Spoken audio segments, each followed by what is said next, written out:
Disclaimer. The information and education material contained herein is meant to promote the general understanding and dialogue of GAN's processing. Such information is not meant or intended to serve as a substitute for a healthcare professional's clinical training, experience, or judgment. For patients and individuals, such information is not to be a substitute for professional medical, therapeutic, or healthcare advice or counseling. For medical issues or concerns, including decisions about medications and other treatments, readers, viewers, listeners should always consult their physician or, in serious cases, seek immediate assistance from emergency personnel. Prescription information, procedures, and use of medical devices information should be undertaken only by properly trained and certified medical personnel. We specifically disclaim any warranties, express or implied, including implied warranties of merchantability or fitness for a particular purpose. Such information is provided, as is, and is believed to be accurate at the time of its publishing, but it is the viewer's job to evaluate the accuracy of any information found in this presentation. Every case presented is of their own experience, applied by themselves for themselves, and it applies to their case only. Every person experiencing health problems should seek professional medical advice and consult their course of treatment with a doctor. The processes of plasma balancing described herein are a natural process which supports the body but does not replace medical advice or therapies one is already subject to.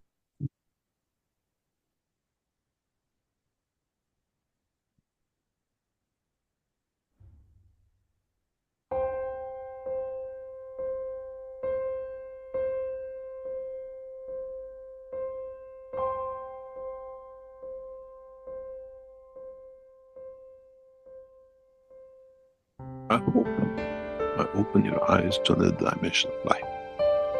Life as a holistic life of your soul, which is part of the structure of the universe, not life as part of the physicality, which is part of the structure of this planet. And then we understand what the next step be if we are not prejudiced, if we are not misguided, if we are not narrow-minded, just to keep to understand what is here and leave the rest to my soul when I'm gone. Then you find out you have a lot to learn to get to that point. I hope, as usual, I open another door, a crack in the wall, that it brings down all the misguided understanding of the past, and you become to enlighten yourself. If you listen, which is beautiful every time I hear it, to the disclaimer of every teaching, embedded in it, in the word of it, in the ethos of it, it keeps on telling you, this is individual cases. It's your job to investigate independently, to peer review if what they did suits me, if it's correct to me. It's not just for your illness, it's for the illness of your mind, your understanding of your own world of creation. And then you understand, even each intro gives you what I call independently, you decide. Does this fit me? Do I understand it where I missed? And does it go according to my intelligence?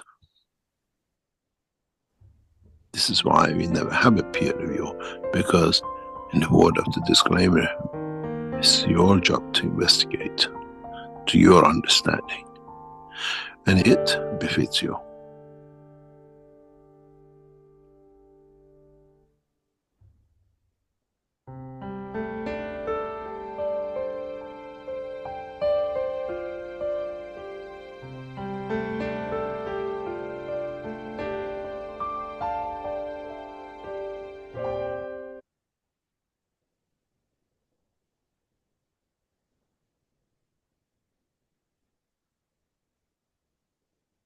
And welcome everyone, beautiful souls, to the Keshe American Knowledge Team for March 9th, 2025. This is our weekly program, and of course, the time changed in certain parts of the world. Hopefully it didn't cause any confusion for anyone.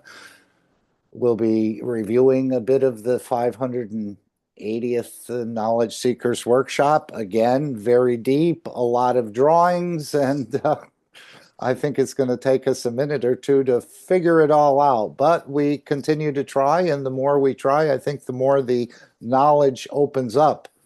And again, it's how it befits you, not what I tell you it's supposed to mean to you.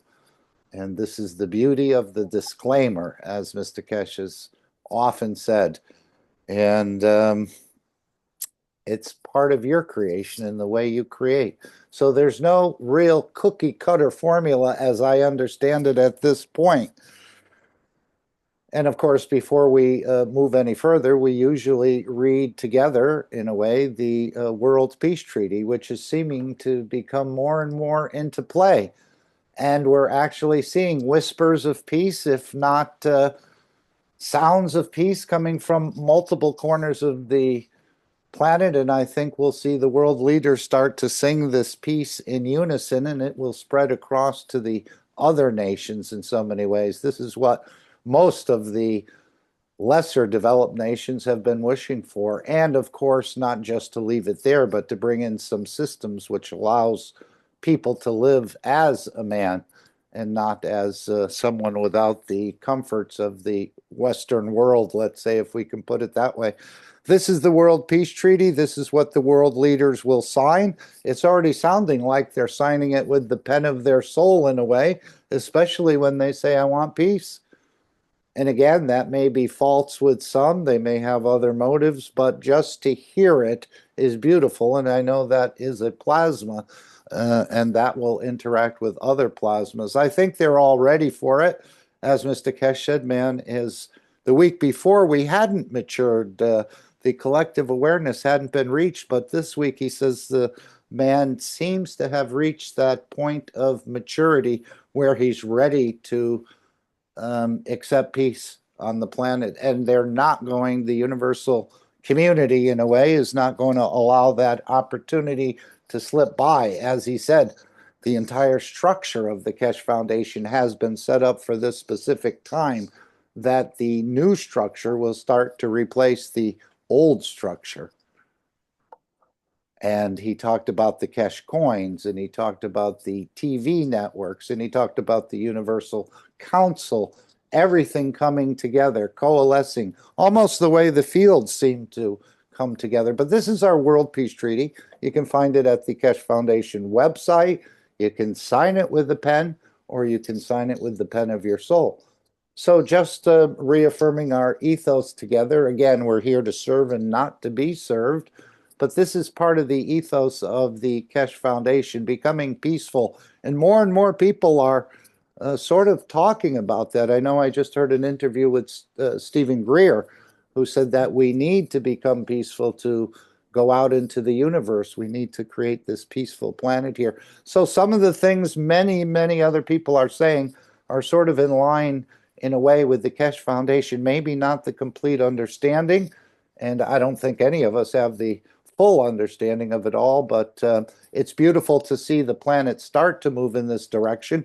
And as he said, we need to introduce a tool or a structure that man doesn't sort of fall back into the same pattern. This is what he said, without the elevation of the soul within 1 or 2 generations, even being gifted the advanced technology, that we'd fall right back into our old ways of eating and killing and eating each other in so many ways.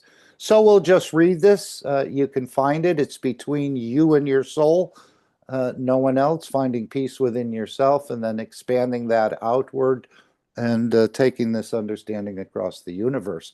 So maybe there are a lot of souls being abused for a lack of knowledge in the universe. I know Mr. Keshe talked about returning the stones to the Colosseum from the Vatican. I think this is a metaphor to stop the abuse of the soul of the man. And as we know, he's been here a long time, in our time, working for this, but this is all part of the process. And maybe in the universe, there's many souls who don't realize their position in this whole huge game of the universe. So would anyone like to read the World Peace Treaty? It's going to become quite popular. more than it is, let's say, today.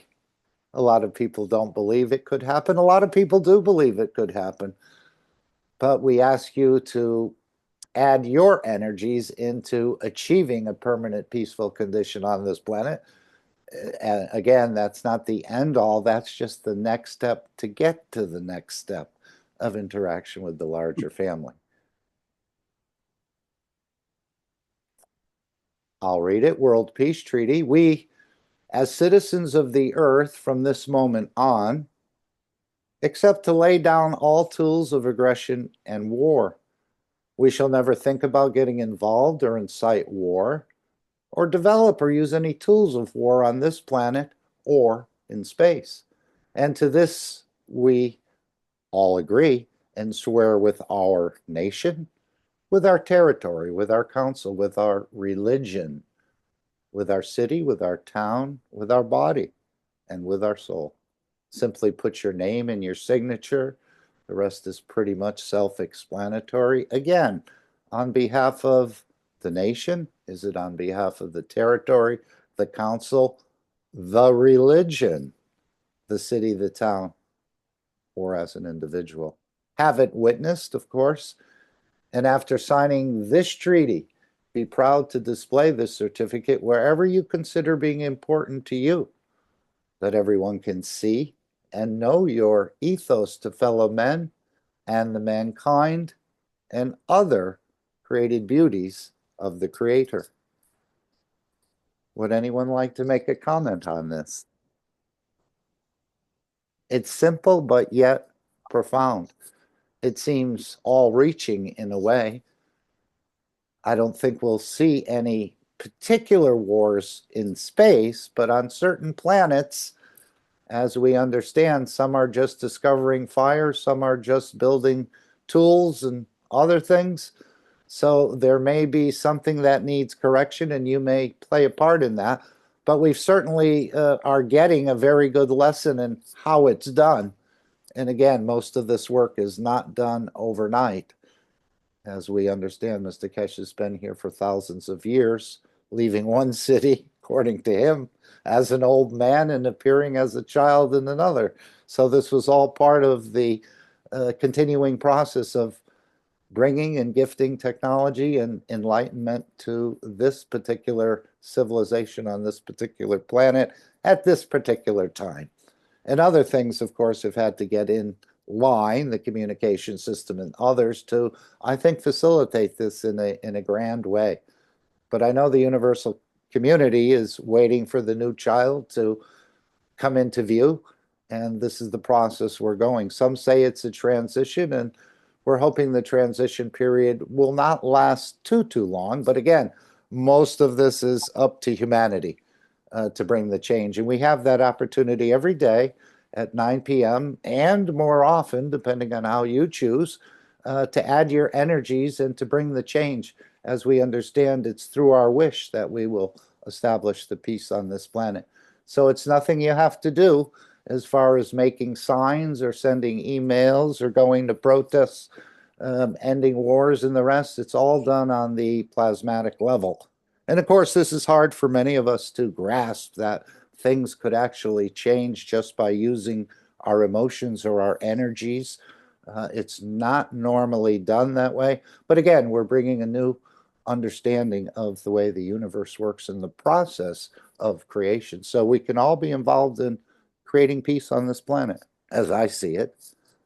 And hopefully the leaders, which are an important aspect, and so are the religious leaders. As Mr. Keshe said, this is the part I think he wants to, in a way, weaken that structure over the next year or two. He said it was the beginning, but he wants to end the fear of the bricks and the mortar.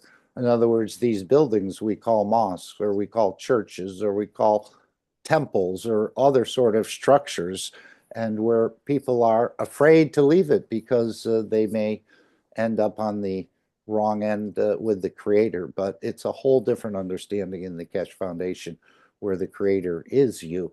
It's just a matter of us accepting it and understanding it. Any thoughts or comments?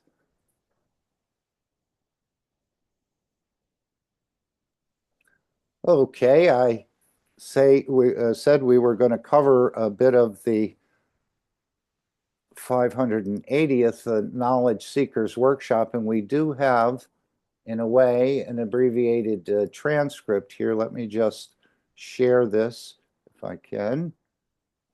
And one of the knowledge seekers said they'd like to go through it, but I'm hoping we can all contribute something about the teaching or something that's touched you or perhaps you'd like highlighted in it.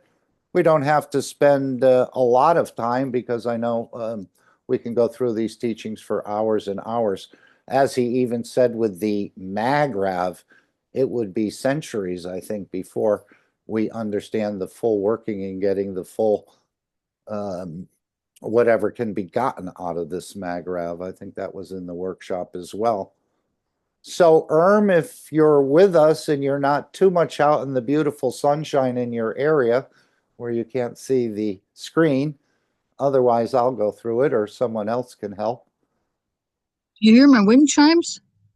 Nope. You have a great noise canceling system. Okay.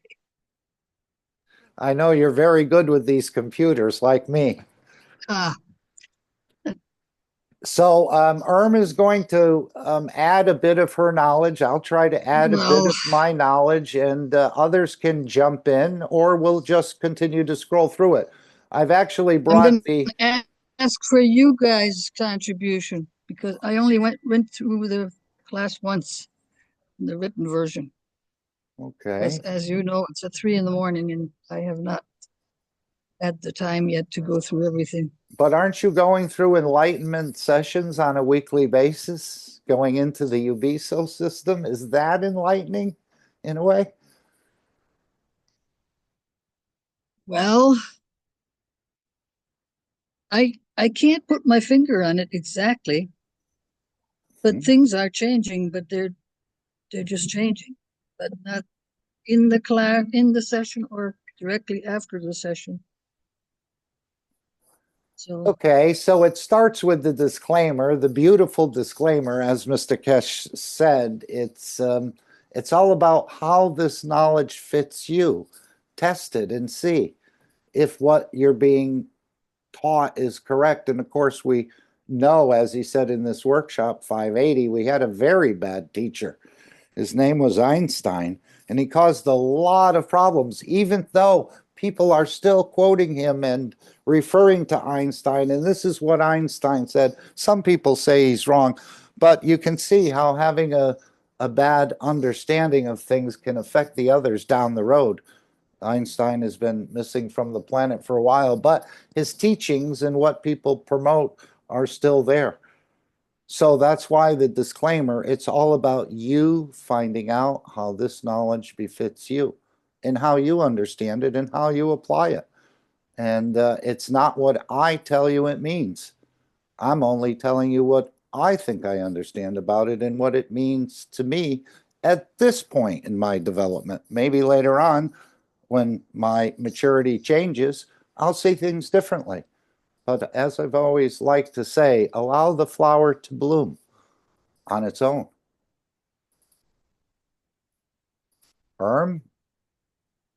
well, the intro has something to do with the changes in the heartbeat and the blood flow causing different emotions. And didn't he say how important and what a massive role emotions play within us? Or Yes, part of this whole thing is creating emotions. And a lot of these emotions we're not familiar with, apparently, that we need in the transmutation. But then on the other hand, I think in the last workshop, he said, man is not ready for this knowledge, but man knows this knowledge. It's like I used to work with someone and I would tell, oh, why don't you learn more? And he says, well, I don't even use what I already know. It almost sounds very similar. So we are not ready for this knowledge, but we know this knowledge of transmutation. And of course, we're doing it every night when you go in that, what they call the dream state. Yeah, I think for me, it's a matter of recognizing them, that they are there, that they're not what we commonly think of as emotions. They're just other things that, like, yeah. And we can't put our hand so much, or can we hold an emotion in our hand or put an emotion under our hat? In the matter state, is this all sort of plasma work? I think it is. It's fields, but it's not something we're used to dealing with on a daily basis. I think most of us, anyway. Well, men have been taught to shun emotions in a way. Right. You want to be very stoic and not cry and not have any of these deeper emotions. Women seem to be able to use emotions many times to their advantage. Would you say that? I'm not saying you were, but they seem to be more familiar with emotions than men. Well, it's hard for me to say because I don't know what you feel like inside. But I know that I have experiences that maybe other people don't have. I like in relating to plants and to animals and to or even feeling the energy of a house or the energy of an object, especially like for me, these things, if I get off the topic, you tell me, okay? Things that my mother used to touch still have energy for me that that makes it hard for me to throw them away. So that's a problem. Yeah, I think So, that touch of the leaves a trace of the soul on there, and that may be the connection. I know Mr. Kesh said when they went into the, if a child was kidnapped and they had articles or maybe a comb that the child used, the Ubisos unit would find that child somehow because the trace of the soul is on there. I thought that was another very interesting aspect of using the Ubisos to verify things like the Shroud of Turin and probably some other religious artifacts that will come into play. So the amino acids, by touching something, I think it leaves a trace of the soul. So doesn't a picture, I would think, a photograph. Okay, the teaching part, thank you, Erm. The teaching part, the goal is to bring people from their village into the universe. Cosmic magnetic fields have a universal effect. The same principles from cells to universe. Anyone want to comment on that? Again, this is just the way someone picked up parts of the technology and put it on, or parts of the teaching and put it there. But there's a lot in this teaching. And this is just one person's create. I've asked someone if they could use Grok 3. I know Mr. Kesh said how impressed he was with the, in a way, the points that the Brazilian makes, the quick index, I guess you'd call it, of the Knowledge Seekers Workshop. He wasn't sure if it was being created by AI or by one of the knowledge seekers. And I'm not sure either, but I've asked someone who's been working with Grok 3 if they could sort of put a synopsis and we'll use this in the future. So we'll see. And we'll see how Grok can, or these AI systems handle it. I know a few months ago, Mr. Kesh was asked about feeding all of the workshops into the AI and that we'd get so many answers and knowledge. But he said, yeah, if you want to listen to fairy tales. So perhaps the AI needs a little bit of the soul work in there, but I think it can be helpful in many ways. How about you, Erm?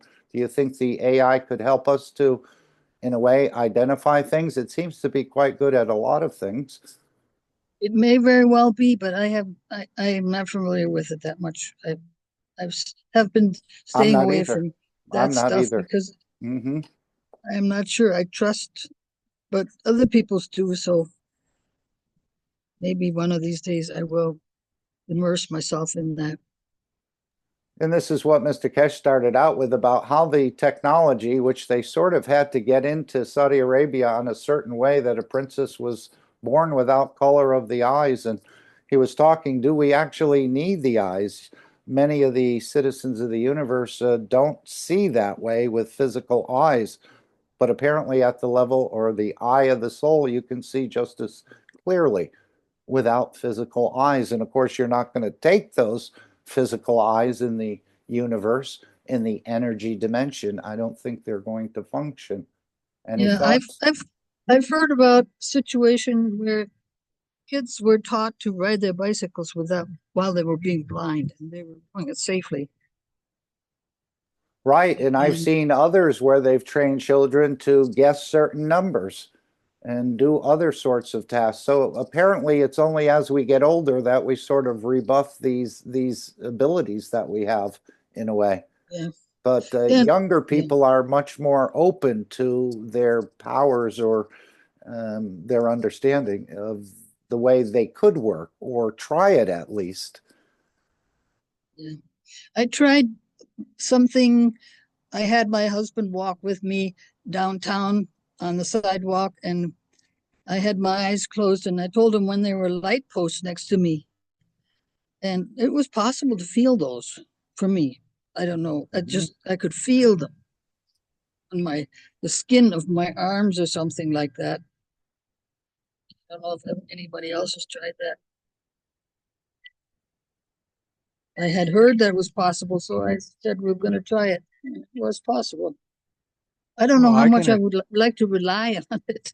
So go Well, it ahead. needs to be I had, developed. I don't think we've developed it yet. We're just sort of finding out a little bit more, but we know the bats use a sonic sort of thing. I don't know if that's the same in a way, well, but I they're can say blind. from personal experience, when I went to the eye clinic when I was living in Thailand, all their instrumentation said I was legally blind, but I could still see.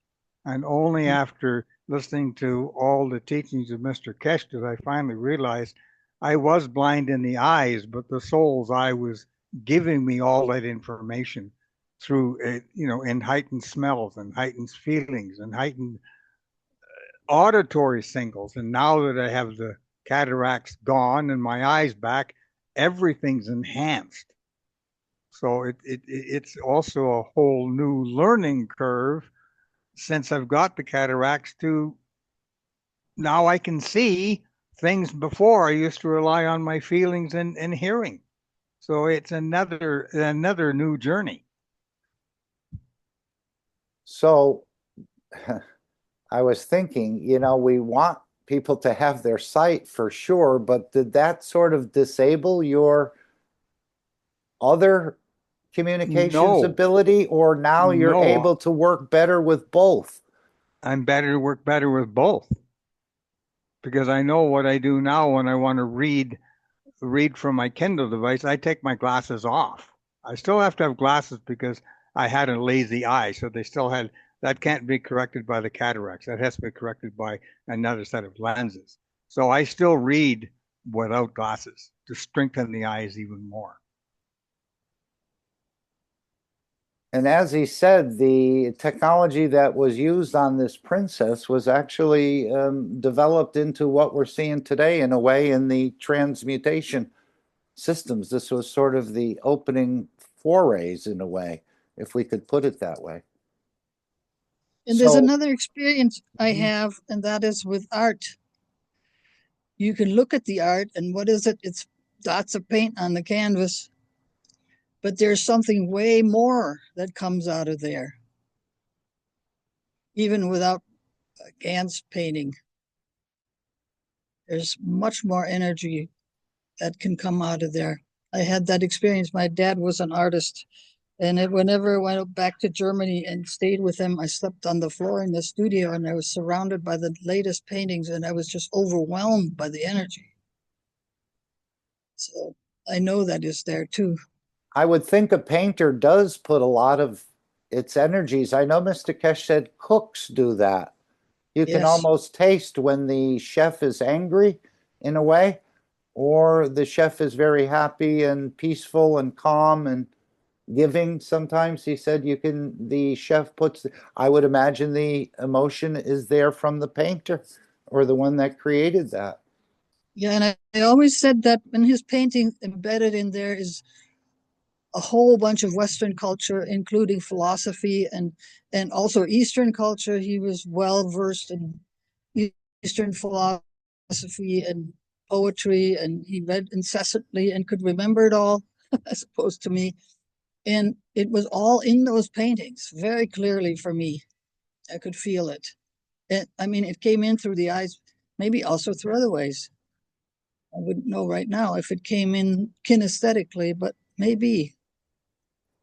And as we, yeah, the Go thing ahead. that I experienced though is that once you get used to the painting, it's like that energy has been filled up and you can't sense it that much anymore until like what I do at my house, I rotate paintings so that I see them again anew and they get new energy again. Right. The Earth is moving. The Otherwise, solar system is moving. You're getting different magnetic fields interacting with you and the rest. Yeah, right. It's just amazing to me. So wherever I hang paintings, I rotate them so that they're new and can feed me and the other people And of fresh. course, you have a direct connection because it was your father that painted them, as I but I mean, understand it. these paintings are so good that they touch everybody, Beautiful. except for people who can only handle Walt Disney cartoon type stuff. So in a way, he's still speaking through the plasma fields that have been embedded. Yes. And that's the importance. As we see, Mr. Keshe built a device for this princess, and this led to what today I think is part of the transmutation understanding. And so if you're participating in the transmutations, think what that's going to lead to. And as Alex in that beautiful video from the Brazilians, which we're keeping the Keshe Foundation free for humanity, because there's a lot of people who would like to put the brakes on, even today, of any of this moving forward. So you're helping way more. I'm sure this princess never knew that her development or interaction with this would lead to something much bigger later on. Okay. Emotions, as we said, he did a number of drawings. Humanity's emotions are connected to the Earth's cosmic field positions. And apparently we can go back and look at that in history and see in different parts of our position, I guess, different fields come in and create different emotions. It's the same with the Earth as well. Times when we had massive wars and times when we had more peace. But it does seem that it always does go back to the warring, but that can be noted.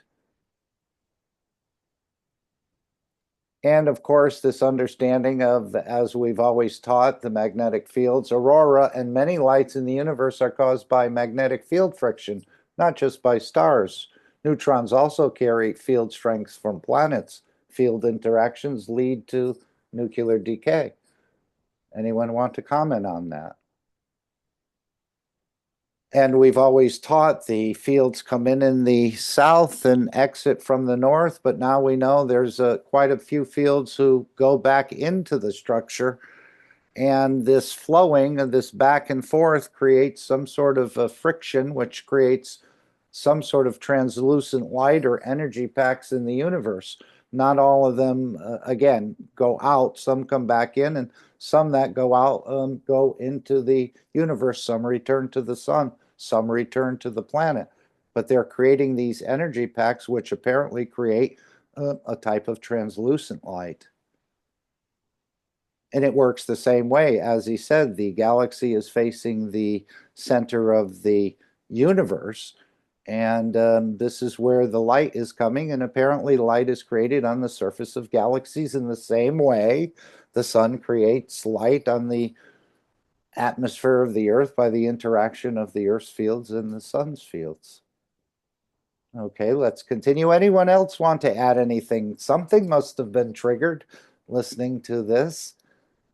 Yes, he talked about galaxies receive light from the center of the universe. Orientation in the universe is achieved through differences in light. Again, he said we need to develop some sort of measuring tools. Tesla is not sufficient. And as he said, the plasma doesn't apply to Newton's laws as well. So, but at this point in time, there are no measurement systems developed. So what do we rely on? I think the conclusion was, Erm, Our soul, right? I think you're 100% right. So the soul is an amazing measurement, like your skin and the rest. This is probably our best sensor. And of course, the soul sees 360 degrees, nothing hidden. It's like a scout and all the rest of this. So we have a number of ways, but apparently he said it's important to measure these plasma fields, not in the matter state, not in Tesla, to see if we're chasing our own tail or we're on a line that's connecting back to the creator. Anyone want to open that up? Apparently we do a lot of tail chasing here. I know I've done some of that myself. Maybe not with the type of dog's tail, but other ways. Okay, let's see what else. Can you tell how much greater the energy is when we're all together on the call? I know it's there. I don't always feel it, but I know it exists. As he said, when we do intentions and other things collectively, we're stronger than individually because I mean, it's. I'm asking everybody else, Oh, okay. do you feel it? Because we come together. We could be doing this by ourselves. So there's some kind of a increase of benefit for us when we do it here together. So I would consider that part of the field. For sure, our true nature is non-physical, but we consider our true nature to be physical. And that's why we don't want to let it go in a way. We're very consumed with the physicality, all of us.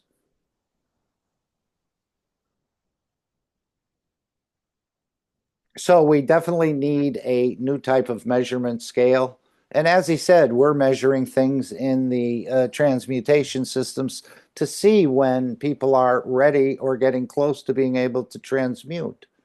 So they're doing some measurements already, but maybe this will become a wider understanding of measurements of the plasma. Or did he say we wouldn't ever need that? I thought he did say we wouldn't be able to understand this without or to go across the universe without being able to understand our position. Whether this comes from measurement, again, that seems more of a matter state sort of device, or you understand, as he said, by the way the trees are pointing, the light is coming in from this direction, and where we are on this planet is that would be south. So there's probably a lot of these are survival techniques on the planet, but it may also prove, in a way, survival techniques in the universe. It seems like it's bigger than the woods in my backyard. So a lot of opportunities to get fouled up, I'd say, out there if you don't know what you're doing. And I know myself included and everyone that I've talked to, oh, when are we going to transmute? We need to transmute. I'm ready. But are we ready? Or is this, again, throwing you in the middle of the ocean, and which way is the shore? Or which way is it to back home? I think there's still a lot we need to understand about this whole process of transmutation on our own. But he did say we'd keep you tethered in a way to our system, that just in case something happens, we can sort of reel you back in. Creator directly connected to man. This is what, of course, they've shown in the Western, the creator's not within you, it's actually out there somewhere in heaven, and you'll stand there. But he's trying to dispel this idea of the creator being mean and judgeful and the rest of this. He said the creator wants man to be a part of him, which we are, as we all understand it, but it's just us who have, again, not agreed to that. And this, again, is an individual thing. You are the creator or you're not. It's based on your understanding. And the more teaching goes on, I think it's being shown that, yes, you are the creator. The creator becomes the created. The created become the creator. And as he said, we'll start to see our own creator in all dimensions. So our eyes are, in a way, being opened up to this process more and more. I think it's a building process. You couldn't do it all at the same time. But maybe you can, as he said, when we put you in the vertical units and we tune it the right way, you'll travel across the entire universe. So there's so much more within the foundation that's about to be released. Let's see, where shall we go here? The creator is directly connected to man. Yes, I've always heard that our soul is built on top of and above the soul of the creator. And as we heard in this workshop, the creator's fields goes through everything and back to itself. Well, when you think of the cover of the book with the dividing universes, that everything being part of everything else and repeating and repeating and repeating. So we're all part of everything and everything is part of us. Agree. So in that sense, we have to agree to this. Yeah. And it's each one as an individual agreeing and finding, how and these things are triggered within yourself. I don't know if we have to sign into it. I think we don't have a choice. We are what we are, but we may not recognize it. So the creator is directly connected to man, soul, and universe through fields, knowledge, and technology to replace religions and lead to global peace. Yes, he said a lot of the funding that won't be going to making new weapons will be going into this technology. So I would imagine there's going to be a huge boost in this direction when we can cut defense budgets and replace it with this new structure of exploring the universe. This will be the new toy and all the offshoots that come along with it. Direct access to the creator is through the soul. Space travel via plasma fields is unlimited. 2025 will be the turning point, the end of religious wars. And yes, we've always heard the religions actually give the pretext for the world leaders to go to war and to confirm their existence by killing. Okay, about an hour in. I think this teaching was a good hour and 20 minutes or so. Correctly adjusted plasma systems lead directly to the creator. Yes, this is what I think he said at the end about the vertical units, that they can be put in place. And if they're tuned again correctly, as he tuned the cosmic ray material, which had to be done, that we could interact with it in a way, the vertical unit can be tuned. And maybe that vertical unit will be shrinking as well. I think that's part of the whole process. These big bulky units are going to continue to get smaller and micro size probably in the future, as I understand it. Anyone else want to add anything or read any of this or interact? Remember, without interaction, there's no effect. But I think we are interacting. And again, you don't have to open your mic. You can be there on the silent line of communication, as we call it. But the souls are still interacting and creating plasmas, as I see it. He talked about the 99 names of God, symbolize 99 emotional field strengths. And of course, the last one is complete emotion leads to the creator. So I think we have to understand all these 99 emotions and probably more. And then once the last one will be the completeness of the totality, which will bring us to the creator, perhaps. GANS is the tool for controlling plasma fields and connecting to the soul of the creator. Yes, that's what he said in this workshop. We've given you the GANS to show you this.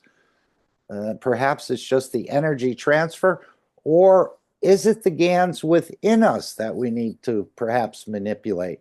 as we know, we're full of liters of GaNs materials and nanomaterials. Is this the GaNs? I mean, he did give us a tool of the GaNs to show the transfer or the receiving of the energy and the transfer of the energy, going from energy to matter state and then back to energy. And then we had the break. So perhaps we'll leave it there. Alex, I don't know. It's 3 o'clock. If you're ready, we could move in your direction after the Peace Dome, or we could play a couple of clips, perhaps, like the announcements from Mr. Keshe. Let's see how you're situated there. What's your situation? If not, then I thought we'd listen to the announcements of what Mr. Keshe said. And the people that they're looking for, thank you, Erm. Beautiful job. Although we didn't get as many interactions as we did last time. Perhaps the time change, people are still adjusting to it. But thank you very much, Erm. Alex? Mark, can you just give me about 30 minutes, please? Yeah, okay. So let's go through, we're going to do the Dome of Peace, obviously, but let's go through the announcements. I think that's about 11 or 12 minutes. We'll stop in the Keshe Foundation store just to show what's being offered again for the, in a way, the Iranian New Year, but more than that. This is the symbolism in there, I think. And of course, as we know, the Iranians may have an embassy, we hope, in Washington, D.C. in 2025. And we'll see. I know President Trump had talked about going there. I'm thinking perhaps. And now, of course, Putin has gotten involved in trying to negotiate some peace on this nuclear issues and so on and so forth. Again, what's released in the public many times is a hodgepodge. We don't actually know, or they may even be saying just the opposite of what's actually transpiring.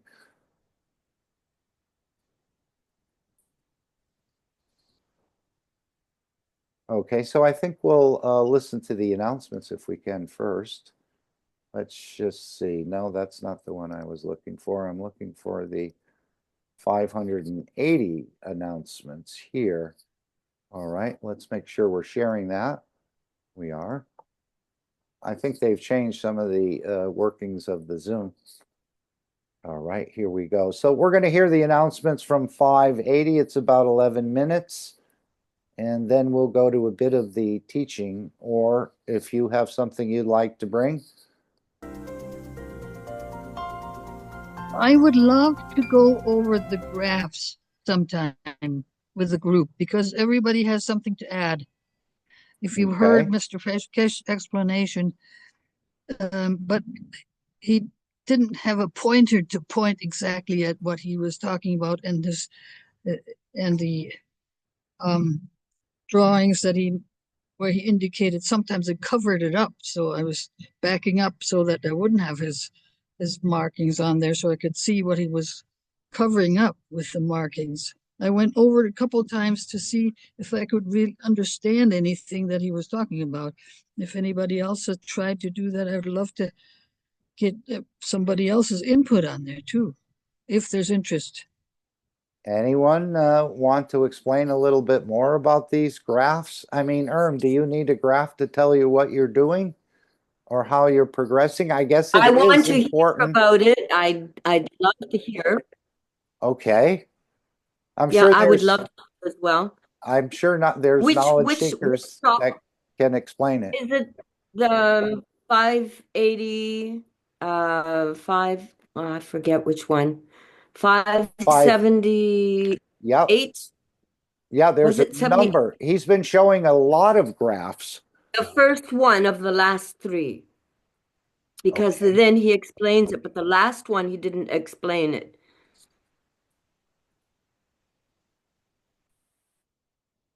Yeah, again, I think only Mr. Keshe can read the graphs. We can try to understand more about it. And I think these, as he said, we can see when people are ready for transmutation by these graphs. But that's a possibility. I'm sure there's people who understand it, Gail, and can explain it to you what's going on. Yeah, he said something, there was a difference. I mean, he explained that what the difference was between the different color lines being above the x-axis or Yeah. below the x-axis. Oh, yeah. Mm-hmm. And but if it's different colors, what does it mean? I know when the green is up above, he was saying something like people were in a dream state or something. Mm-hmm. The soul was. Yes, he showed us the panic part of it. That when they crashed. Mm-hmm. But sometimes was the crash always above the x-axis, the midline there, the horizontal? Again, I haven't fully studied these in depth. Yeah, I think that would be fun to do. Sure would. So we have two now, you and Gail. Maybe you'll be the graph ladies. But Yes. not that kind of graph. You know what I mean? The graph. Gail, are you ready to throw your lot in with and decipher these graphs? And then bring us the rest of the understanding? Yeah, I think Ed, I'm not sure if Ed did one of them, if it was teaching, and his would be the best. Ed Okay. Weatherall. You mean adjusted the video to Yeah. and the drawings to be more closer Yes. to Mr. Keshe's words? Yes, that would help. That does help. I can't remember if it was his teaching or the Q&A. So He if it's, usually does the teaching part. yeah, Ed. and if it is the Ed. teaching, we can get good information from Ed. Mm-hmm. Yes. Yes. We can. But I think I have that somewhere. We could forward it to you. He does it every Okay. week. He tries to adjust. So if you go to his YouTube channel, you can certainly find them. And he Yes, posted in the American Knowledge Seekers Correct. channel Correct. too. Mm-hmm. On Telegram. Mm-hmm. Mm-hmm. All right, let's continue with the announcements from this past March 6th.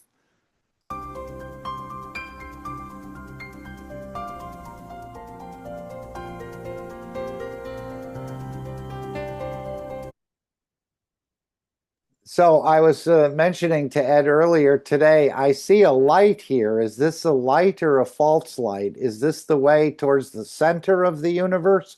And I'm way outside of that, so I don't want to head in this direction, right? I want to head out, or is this just a sun in my locality? I think it's going to be fairly easy to get confused in the universe, even in the matter state.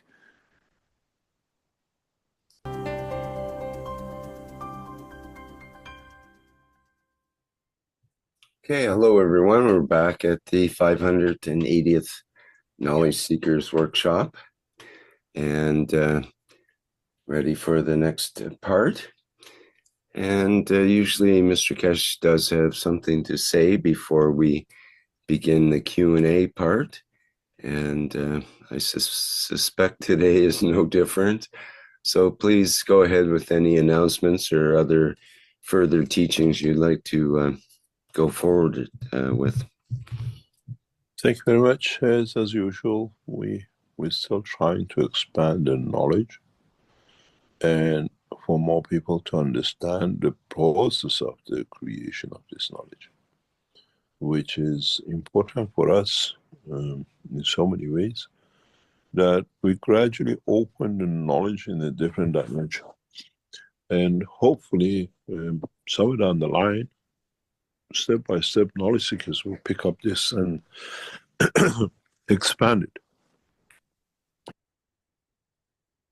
Okay, and always feel free to stop the video and add something or ask a question if you'd like, or share part of the understanding you understand or think you understand. There are a couple of announcements which I put at the end of the teaching of last week.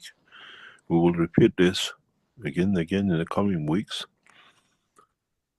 Keshe Foundation, through our cooperation with other structures, we are looking for people who work, are experts in the world of plasma, space technology, energy, medicine, wellness, sports, entertainment, production of materials, defense, and environmental.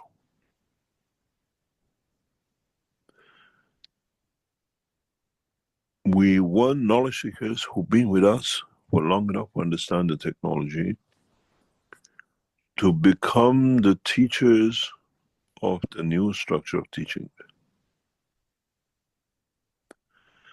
to become the what we call the markers for structuring the new cycle of the work of the Keshe Foundation, which we will gradually over the next year or two, we open up. Info at Keshe.Foundation. Doesn't matter if you've been with us before, you wrote to us, whatever. You got to renew it. And if you are within a category we want, we'll ask for your CV and then we look at the structure.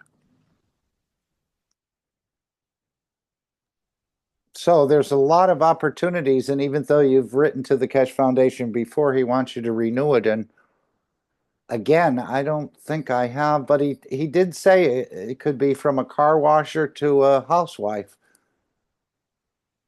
If you have any sort of expertise with the plasma.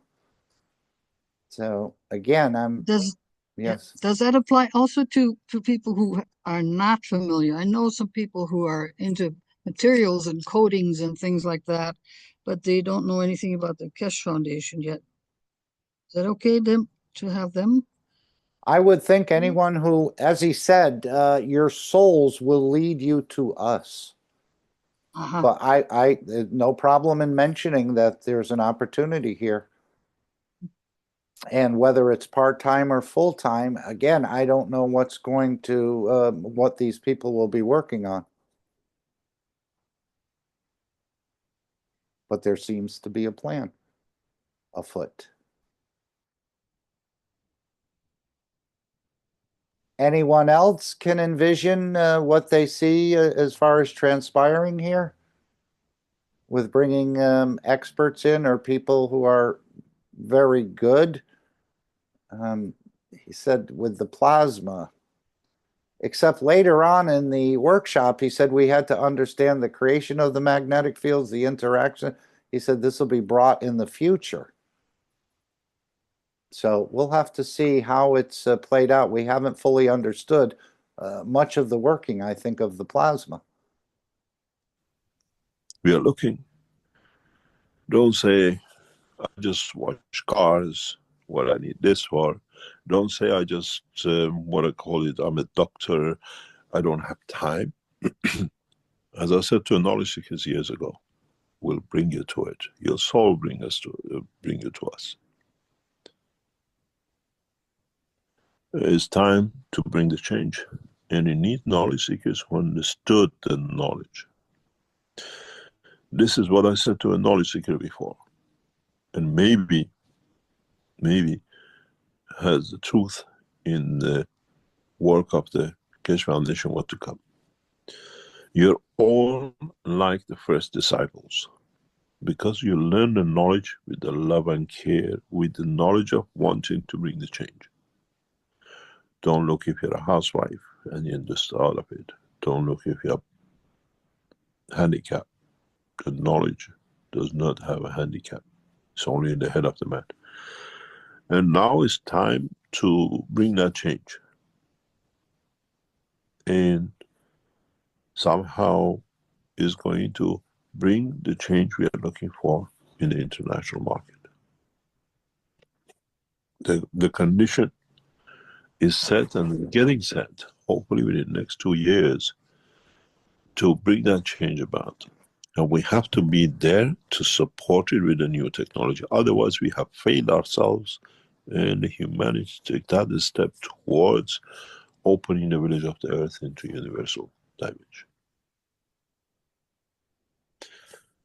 If you fit in, You don't need to be a full-time. Times you can help to bring that change. We'll tell you how and why, and we set a structure for it. And then you will see the things which we set up in the past, like KFTV, like the coin operation of the Keshe Foundation, everything will fall in place. The structure of the Universal Council and Earth Council. It's time for everything we set up in the past, teachings and the rest, KFSSI Institute, the research and everything else to fall in place. The humanity is ready for that change because the environment has been made for it to be ready. So that'll be very nice. If you're a teacher, you'll have students that are not wanting to reject it, but they're going to be interested in it, I think. So this should be quite easy. But he said we'll set up the structure and we'll tell you how and why, did he say, or how and when? So maybe they're going to take a group of people and sort of fine tune them to understand more about the technology that they can teach it. And it's our responsibility to be. You don't do it for the Keshe Foundation, you do it for what you believe in. We are not another sect or religion or whatever to tell you we need this. It's your responsibility to bring that change. If you've been here and you learn enough, but the correct way, not just going and teaching the wrong way. Right. So this is what I mean. I think he'll be fine tuning the teaching in a way to take what we understand so far and then to develop it further, that it's not taught in the wrong way like Einstein did. And maybe he did. It's just hard to believe that he did it purposefully rather than just a mistake of not understanding. But who knows what goes on in the background. As he said, he went behind the curtain, he made some drawings and some numbers, and then he opened the curtain and everybody agreed with him. He may not have understood it himself. We see this, as I said, if you're an ex-nuclear, if you're an ex-space, ex-materials, you know how to set up factories, you know how to set up tests, and you know you're an expert in writing research papers, in dispersing the knowledge, everything else is there for you to do. Keshe. info@keshe.foundation. And then there be people who respond to you in whatever, what we need, what is going to be there, what is the responsibility, our position, and to bring that change. We are not looking to create something else. We are not setting up factories. We are not going into those kind of things. There's a structure we set up and it's following up that allows the rapid expansion of the technology worldwide.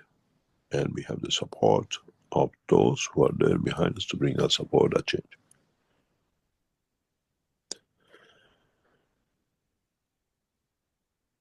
Putting this aside,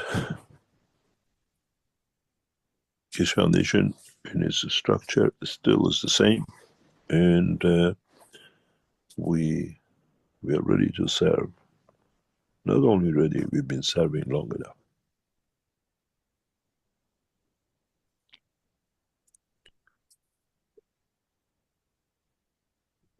Rick, do you have any questions? Oh yes, before I forget, I just received a note from our people in the background. Okay, let's just look at the Keshe Foundation store for a moment. Over here, I think this is what he's referring to now, what they're calling the handmade resin mini aquarium. And there's different choices. You can ask for one for energy, you can ask for one for peace. In other words, the fields or what it will create as a Magrav system, and maybe people will even be putting more than one of these together. I think this in a way is like the pain pen, but he said it was for the celebration of the new year. They're hoping to get it to you by the 21st of March. One is for energy. I think maybe it's this one, because this definitely looks like the CH3, and we know that is the original energy in a way. But this is where, and I think we'll just copy this and we will place this in the chat. Let's just see. This is the meeting group chat we want. And so the Keshe Foundation store will be there for you to take a look at the offers. And of course, the offers are expanding, and the offers within a product are also being expanded, like the coasters, like the soaps, and perhaps even like these mini resin or handmade resin mini aquarium. Just to take a look, there's some beautiful pictures here. Again, the fish are not alive. He talked about later on, maybe we'll just take a quick look at that after the this video finishes, but he mentioned more. He's going to go into this now. And he mentioned more a little bit later in the workshop at about 2.5 hours about these fish and this aquarium, or what's called the mini aquarium. So this is where it's found in the Keshe Foundation store. And again, you can peruse all the products as you would like to. Okay, no, that's not the one we want. Let's see. Okay, let me just bring this one down. Here we go. Let's finish this clip. We have about 3 or 4 minutes. The foundation has produced a limited edition of what I call glasses, which carry the emotion of the time to come for 21st of March 20. First, I thought when he mentioned glasses, he was talking about the vision enhancement glasses, but he's talking about these mini aquariums, I believe. 21 is limited edition. Very few of them will be available. As you understand, the structure of the Iranian New Year is the fish and the water, the creator and the word. And very limited numbers are available, and these are handcrafts individually, and will be for try to be able to reach you before 21st of March, which is the spring New Year.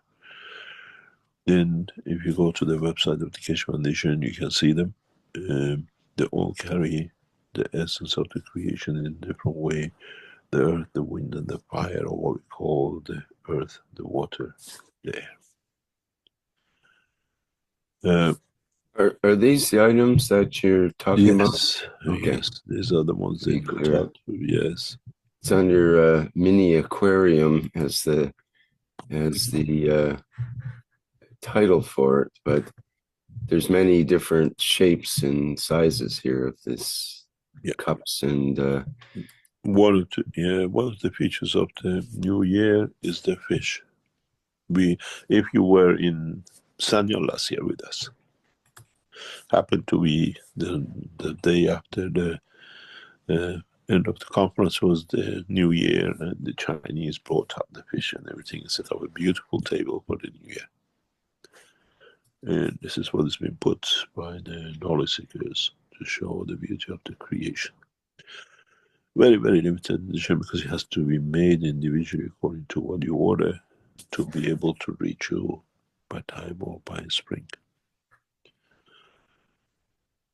Any questions? And to be clear, they're not real fish, I presume, that are embedded in there. No, I don't think so. No. And if you see, a lot of them carry the symbol of the star formation. Many of them carry the 3 fishes. Very good. Okay. And I put the link in the chat so people can have a look at that if they wish. Okay, so that is the latest offer, and perhaps there's more to it than meets the eye. For sure there is, and maybe if you have 3, you'll create a star formation, or perhaps they can be stacked. But it does seem that they're for energy, peace, and balancing, probably within whatever environment they're placed in. As we know, the plasma is able to balance many, many things out. It seems to know where to go and what to do on its own. and he may explain more in the future, but it'll be just a limited number. And as he said, as you're collecting these little things out of the Keshe Foundation store, save them, because in the future they may be even more valuable than what you're purchasing them for today, especially as our understanding grows. But again, I'm sure there's plasmas and technology hidden within these star formations.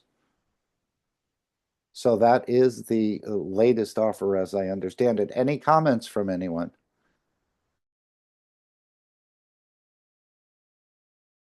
And as I said, he did, let's just see if we can close that. He did mention something later on in the workshop. I think it's, yeah, 232. 49. So let's just hear, there's a little bit more on this offer from the Keshe Foundation. And again, as I said, if you want the real products, you have to try to go to the Keshe Foundation store. This is where the professor is overseeing the work, the delivery, the technology, and that everything is made correctly. And of course, as he said, I test these on myself before you lot get them. Many of the products within the Keshe Foundation store. And this is what he's been emphasizing over the last couple of weeks about fake products and other things. So if you're going to buy a product from the Keshe Foundation, the first thing I would ask is, do you have a license from the Keshe Foundation? If not, Mr. Keshe concluded you're fake. You haven't fully understood. And I know I've bought products from people outside or that thought they knew what they were doing, and maybe they did. I'm still using some of the Ganses I got from John's friends, for example, that were selling Ganses back then. Okay, so let's hear the second part where he talked a little bit more about products in the store, the new offer. From George before we get to Miranez, who has a hand up here. George says, Mr. Keshe, are the resin coasters similar or better than the plasma butterflies? Could they be used together? They can be used together, but they have different purposes. There are things we cannot do in butterflies where we can do. In some of the ones, especially you see with the fish, you see a line. If you look very clearly, you see a line in the middle of the translucent material. And that line is the line of the separation of the magraphs, of magnetic fields. If you look deep enough, and if you take it into a sun and you look into it, you might see it as a rainbow color.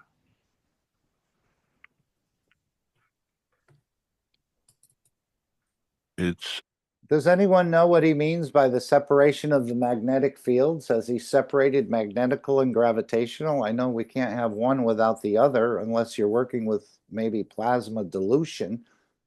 But many fish have this sort of center line in them, just natural fish, I think. But he said if you look into this center line, you can see a rainbow if it's out in the sun. But this is the division of the magnetic fields. Anyone?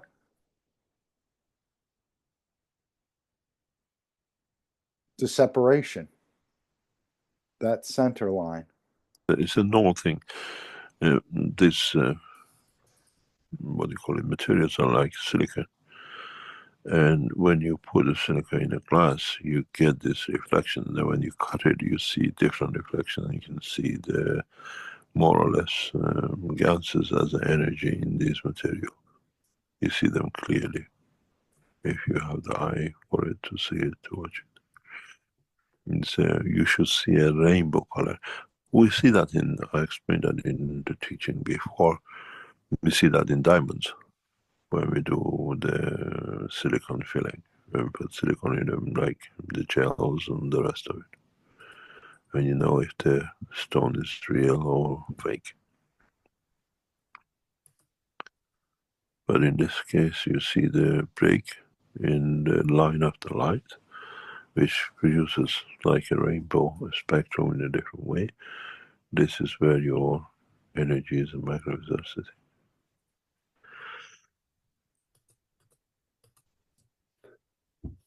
Any other question?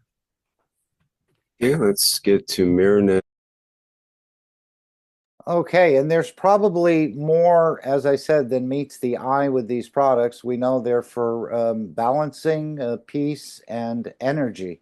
Apparently, different ones have different properties, and you can look in the store and, as I said, find the one that you'd like to experience the fields of energy, the fields of peace, balance, energy again, peace and balance. So it seems like the three choices in a way, but maybe there's more to it. Energy, peace, and balance. Different prices for a different number of them. There's a three-piece medium, three pieces medium. I'm not sure exactly what that means. And then there's three pieces large. So, anyone venture to order anything like this yet? Okay, but again, it's products made properly, certified by the foundation. They're coming out of the foundation. And this is where the real meat and potatoes is, to me, is within the Keshe Foundation store.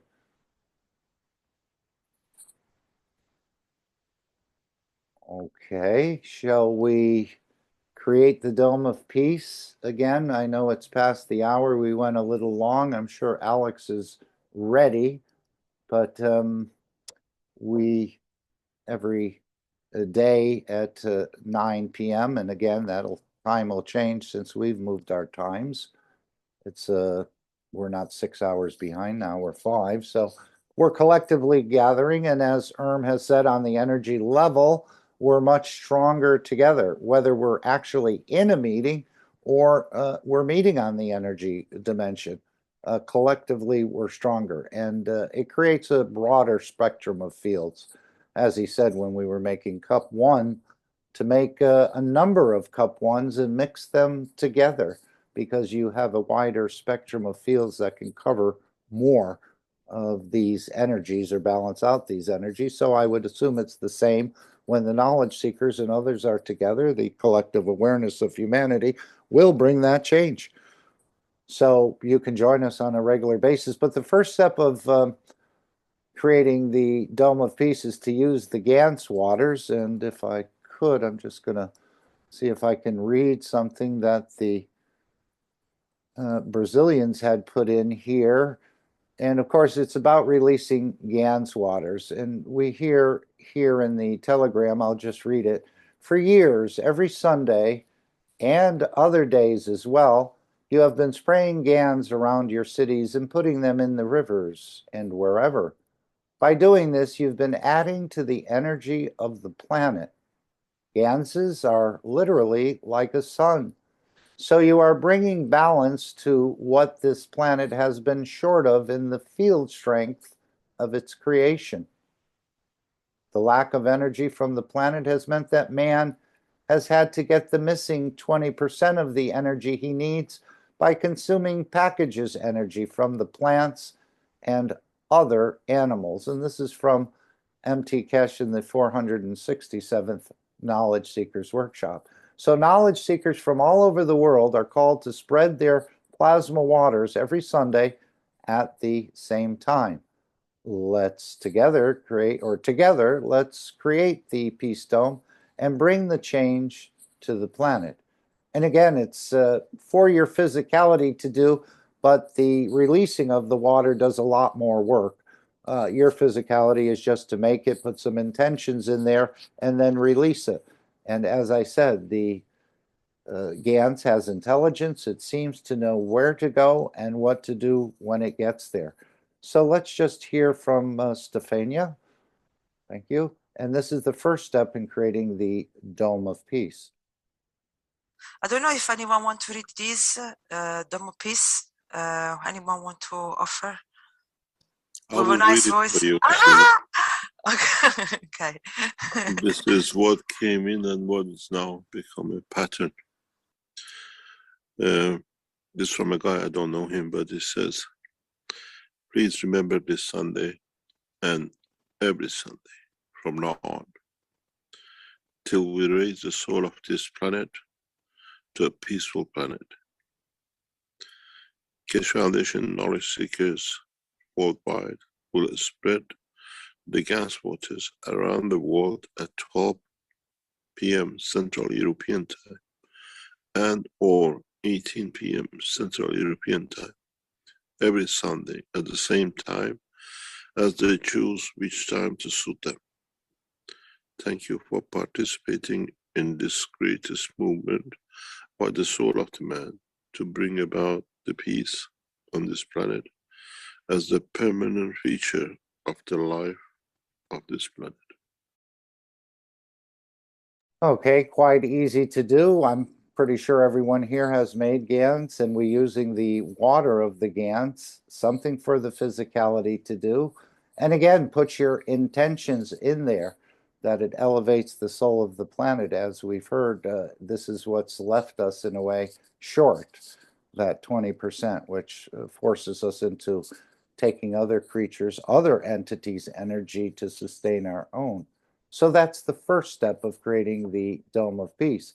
Now we'll go to the second step of the Dome of Peace, and we'll hear from Shweta.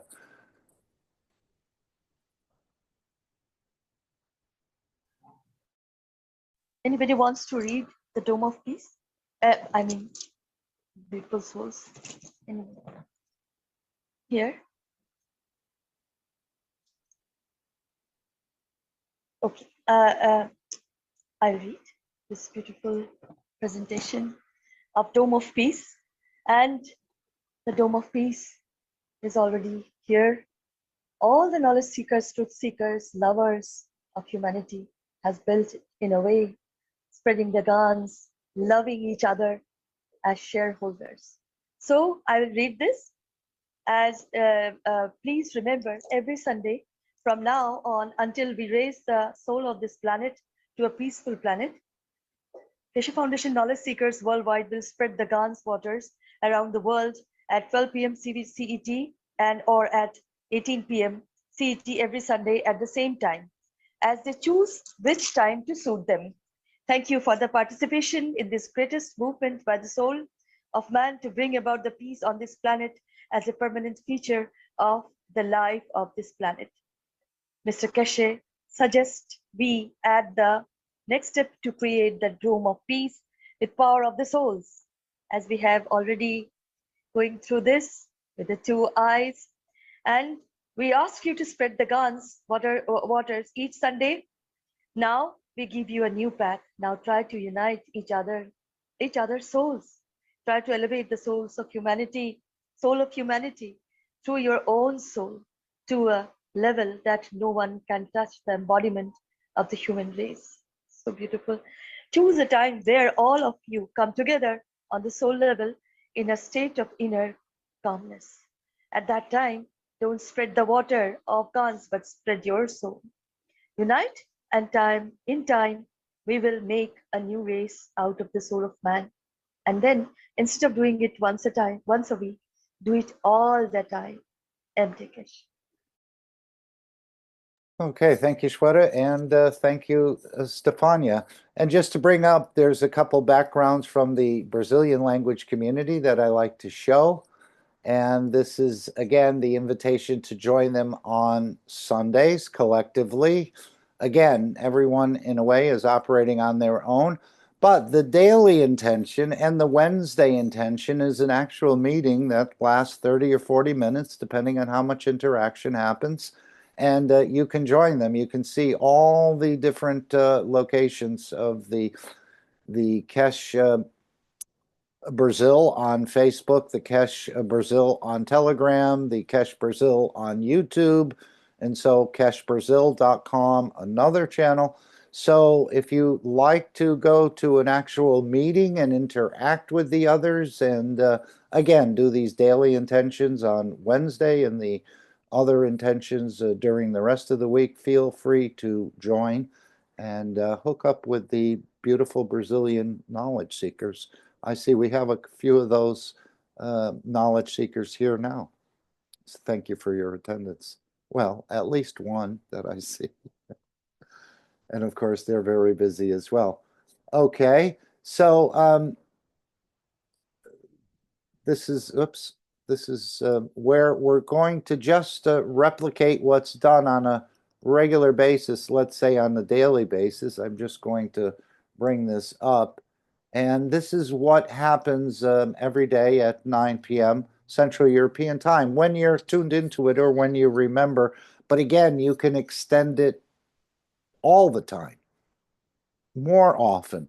But you can start by, if you'd like, a nanosecond of your life to add your energies, your emotions to this process and elevating the world leaders and the religious leaders and whoever else you'd like to include. I don't think the plasma is limited to just world leaders or religious leaders.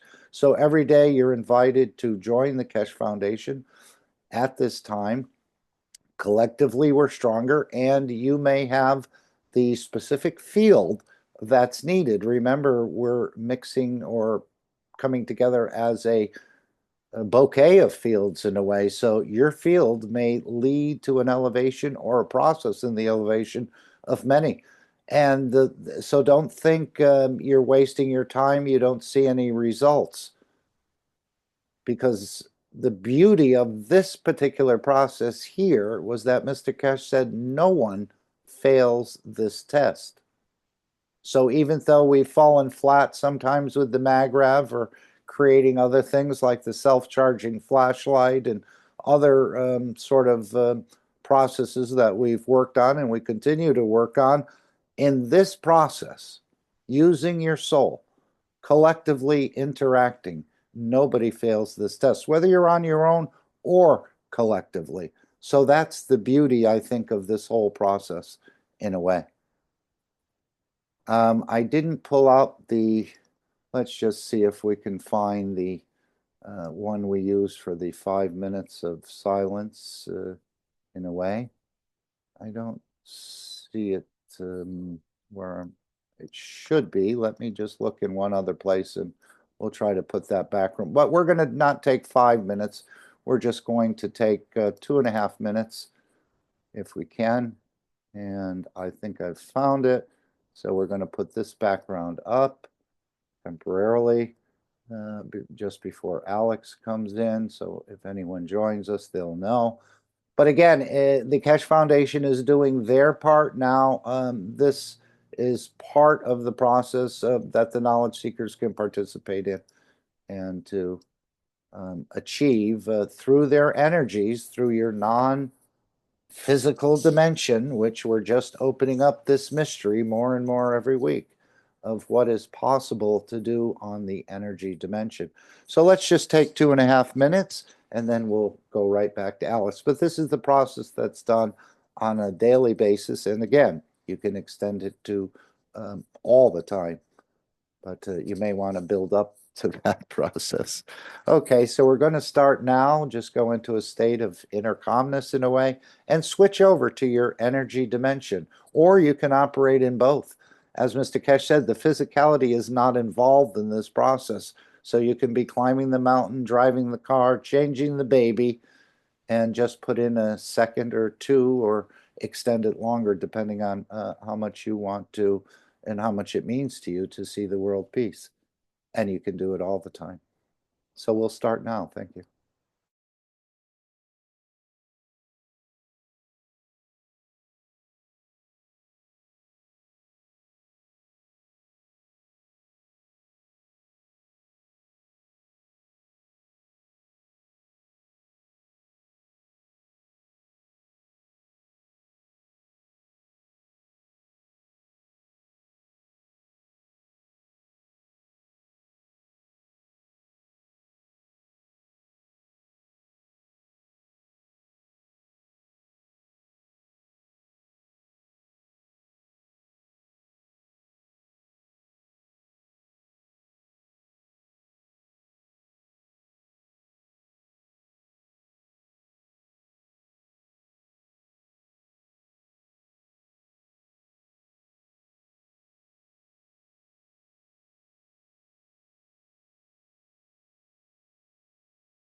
And again, thank you all for your continued participation in this process. But as you can see, it's not a lot of work. It doesn't cost you any money, and you can bring the change in this manner.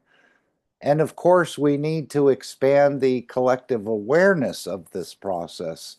So we continue pulsing, but we also add other strengths in as you mention this to others. And I did that yesterday. I actually had some documents prepared. I met some people I hadn't met before, and I had spoken to them on the phone, and I told them I was going to bring a copy of the World Peace Treaty with me.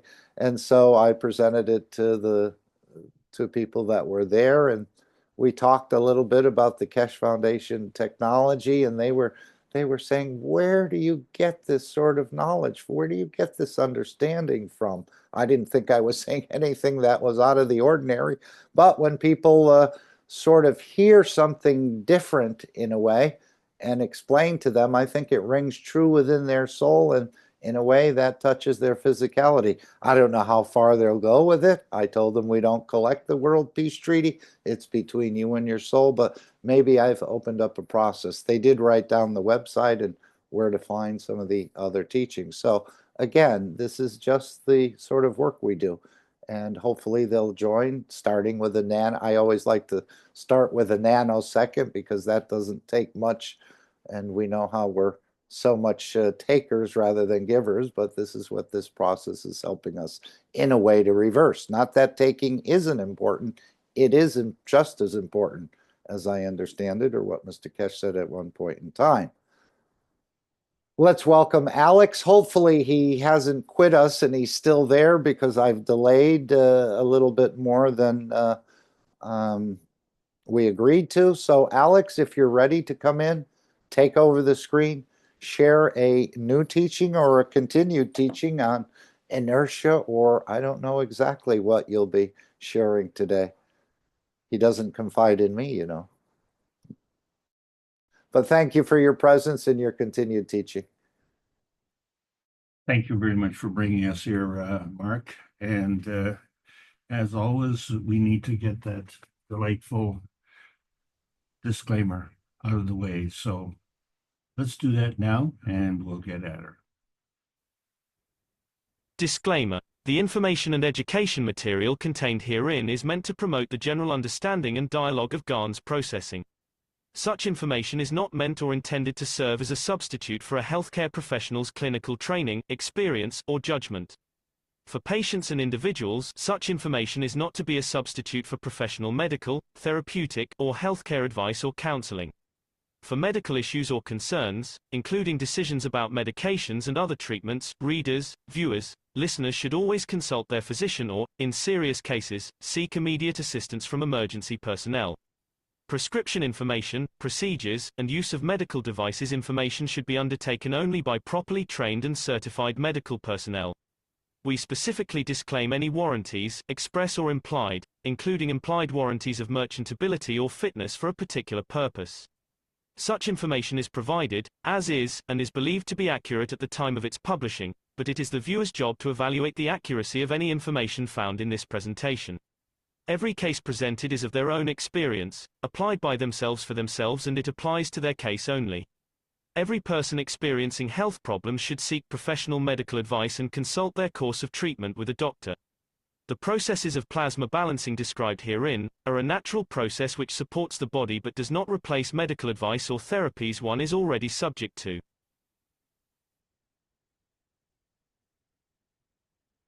So thank you very much, everybody. Let's set up the screen here and see what we're looking like. Can I see what we're looking like?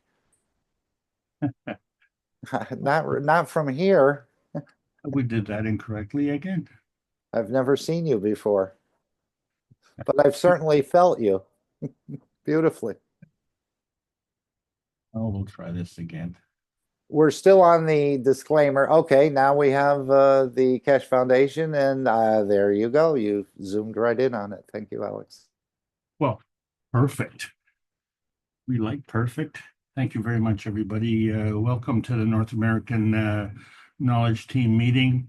And we're so honored that we were represented by almost every continent here. And, you know, we've changed the time. And I don't know if we've gained an hour or we've lost an hour. And so that, you know, it changes the relationship between the European times and the North American times. But I wonder what that does to the universal clock. I wonder how that relationship changes. Anyway, that's just pure speculation, isn't it? So I want to welcome everybody. And here we are at the change of the seasons. It's very cold in Canada. Seems the tropics are descending on the northern United States. So congratulations to you, and don't get a sunburn. And let's get into it. This is Keshe Foundation Spaceship Institute Teachings on Plasma Science. We are discussing the intermediate inertia. And we are bringing up the subject of interdependency. My name is Alexander. I am from Canada, and it is March the 9th, 2025. And this is part of the Keshe Foundation North America Plasma Education Series.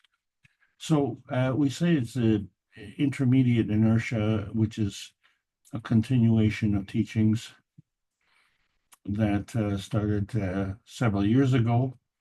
And what we've been trying to do is to distill all the knowledge. And we say this repeatedly because we are looking to gather in an enormous number of new knowledge seekers. Because we're not a political organization, and we're not a religious organization. We are a scientific organization, and specifically spaceship scientific organization. And so that means it's all encompassing. And you say, well, you know, I am not a scientist, so I don't need to know this information. Well, you have to understand that we are all space travelers. And as such, we all have an interdependency. And it's hard to understand that because for most of us, we don't need to know the specifics. We just need to know how, you know, it's going to affect our daily life. And everyone needs to take away what they wish and contribute in a way that makes sense for them. And we have to stay within our capabilities because we're stuck on this hesitancy highway, and we're all stuck on this hesitancy highway, and there's a reason for it. And so we're looking for that reason, but the ramifications of it, of course, are that it's the lowest energy state. And we keep saying it's the lowest energy state because when we're talking about inertia, the inertia goes from the higher to the lower energy state, and the physical state is the lowest. But we are at the frontier crossroads now. And when we say frontier, we're looking at the history. Look at the history of Canada, look at the history of America, look at the history of the Western world. And it is a short history. When we look at the history of Europe and the Middle East and the Far East, it's a long history, you know, so we're just at the frontier, the Wild West. And we love our chuck wagon tailgate parties, don't we? To borrow some football terms, because we depend on accurate field goal kickers. They can affect the outcome of the games, can't they? And one of the famous teams, of course, is the San Francisco 49ers. And we're not talking about the 1949ers. We're talking about the 1849ers, because we have to remember the gold rush. And so this continent was founded by explorers, pioneers, and miners. And then, of course, we all need to stake our mining claim on that plasma highway to our little pie in the sky, because that's all we're given is that little tiny piece of pie. And then we look out into the rest of the sky and it's like, well, how come I've got my piece? Who is looking after the other piece? And, you know, how do we get there? And that's kind of beyond our knowledge. And is it? Is it really beyond our knowledge, or is it beyond our questioning? Because obviously we got here, and how we got here means that we had the knowledge. And that knowledge is now articulated in the books by Mariantava Keshe, book number 1, The Universal Order of Creation of Matter. And we see that it's coming together of the matter, dark matter, and antimatter. So somehow the forces are coming together. And when they come together, that means they came from somewhere. And so book number 2 talks about the structure of light. But not only did it come together, but from there it goes to another. So now all of a sudden we have a connection. And then we look at the origin of the universe as described in book number 3, and we see the splitting up into 2 universes. Man's universe, of which we have a little tiny piece, and then we have the sister universe, which is a much bigger place, but can't seem to see it. But if we want to understand plasma science, we have to recognize that it exists. And as the smart detective said, if we don't have the body, how can we tell that there's a crime? And if we don't have the gun, how can we tell that there was a murder? And if we can't find the bullet, how can we associate the gun with the body that isn't there? And so the evidence is missing. But in the plasma science, the missing evidence is evidence. And so we find that for 368 weeks, Rick Kremen and the Universal Council are trying to bring together one planet, one nation, one race for justice and world peace. And we say it's the Universal Council, but we seem to be missing some members, don't we? We're missing the members of the Universal Council, because the only members we have on this particular council are the ones from Earth. And that's our little tiny perfect world.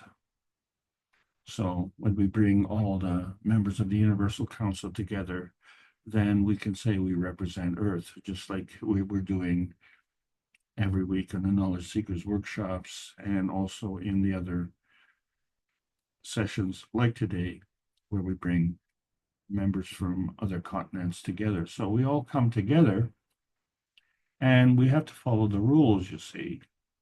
But what's our problem? We have rules.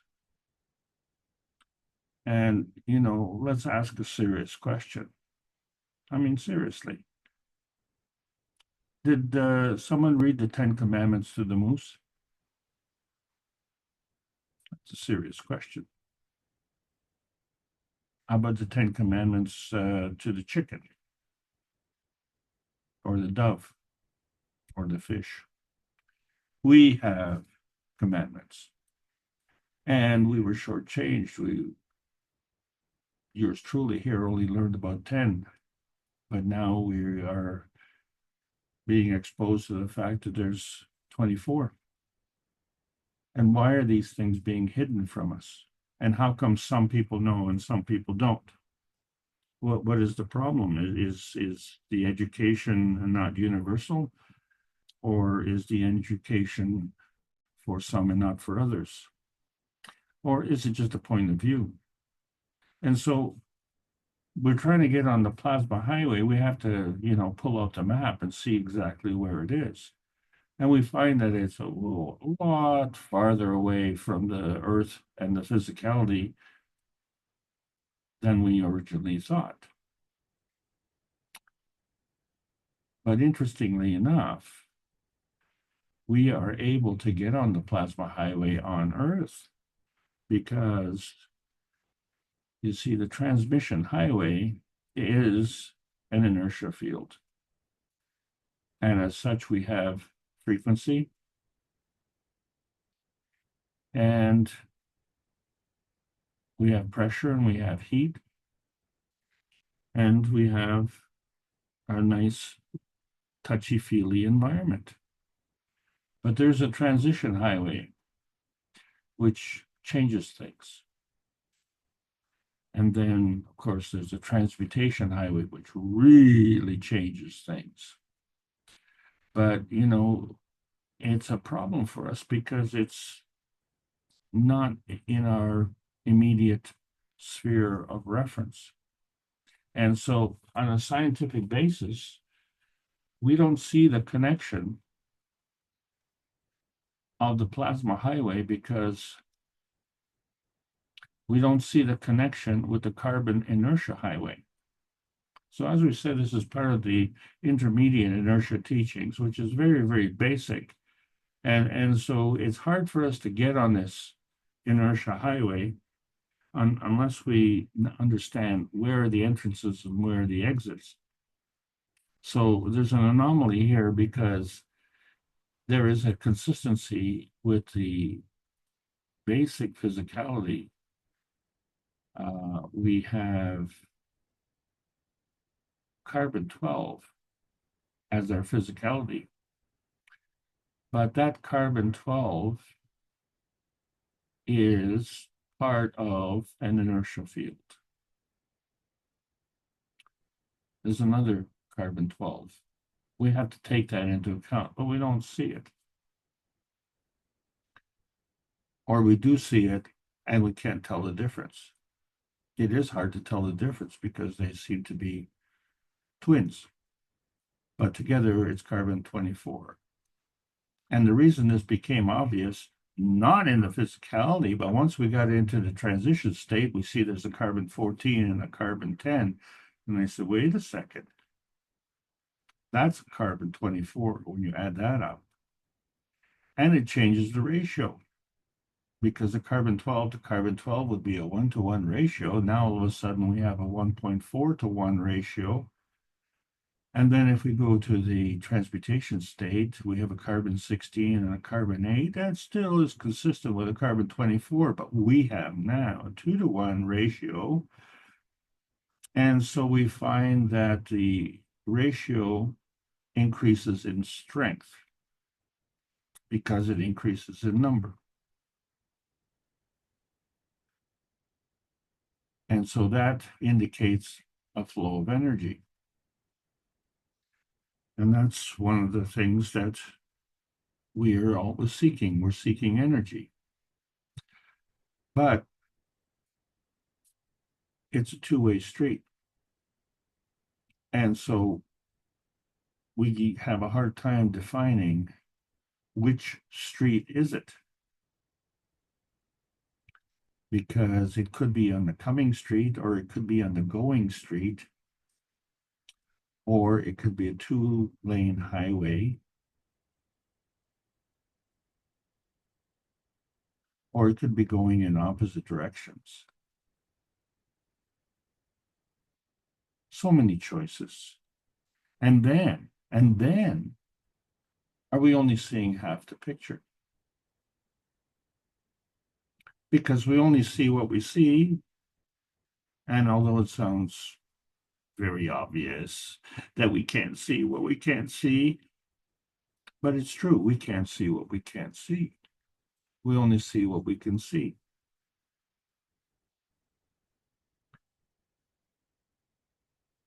But some people can see more. So in other words, many of us are only seeing half the picture. And some of us are seeing that there's more. And there has to be more, isn't there?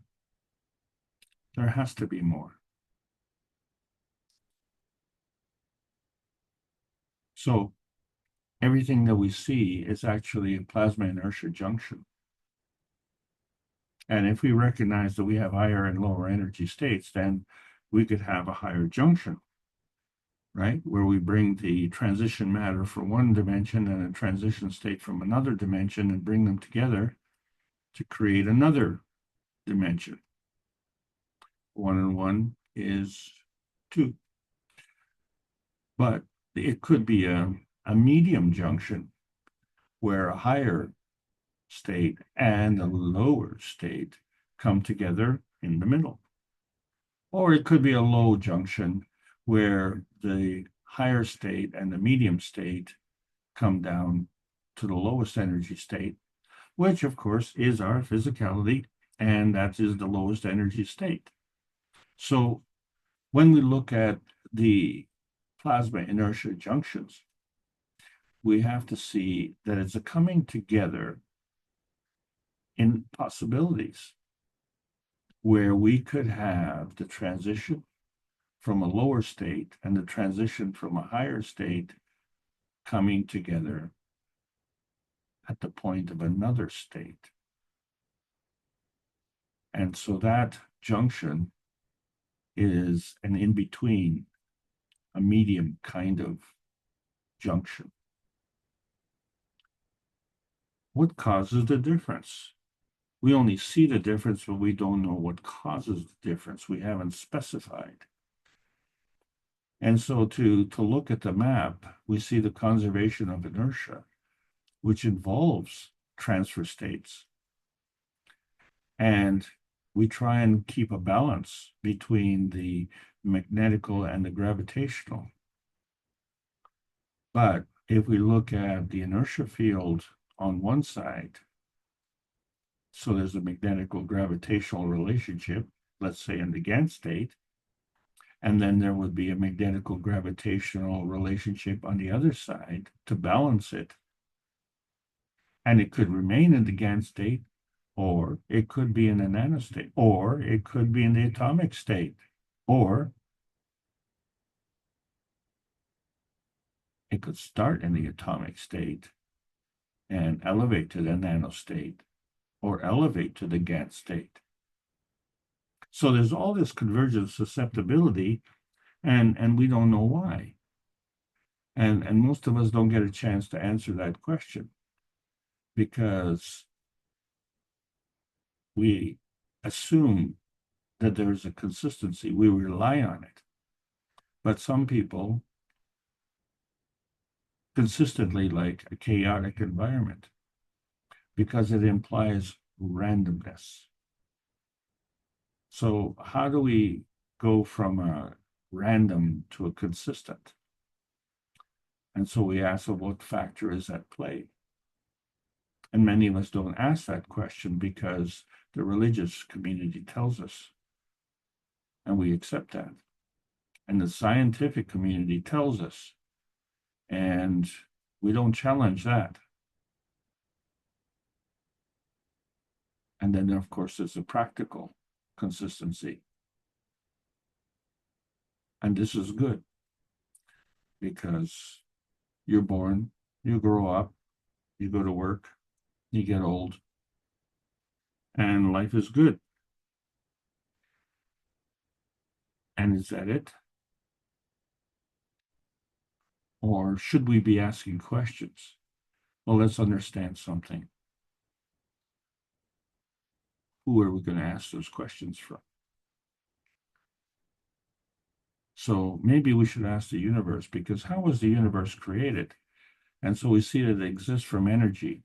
And since energy is always positive, then the charge of the energy has to do with the direction of flow. And if the direction of flow means that there's motion, when is there motion?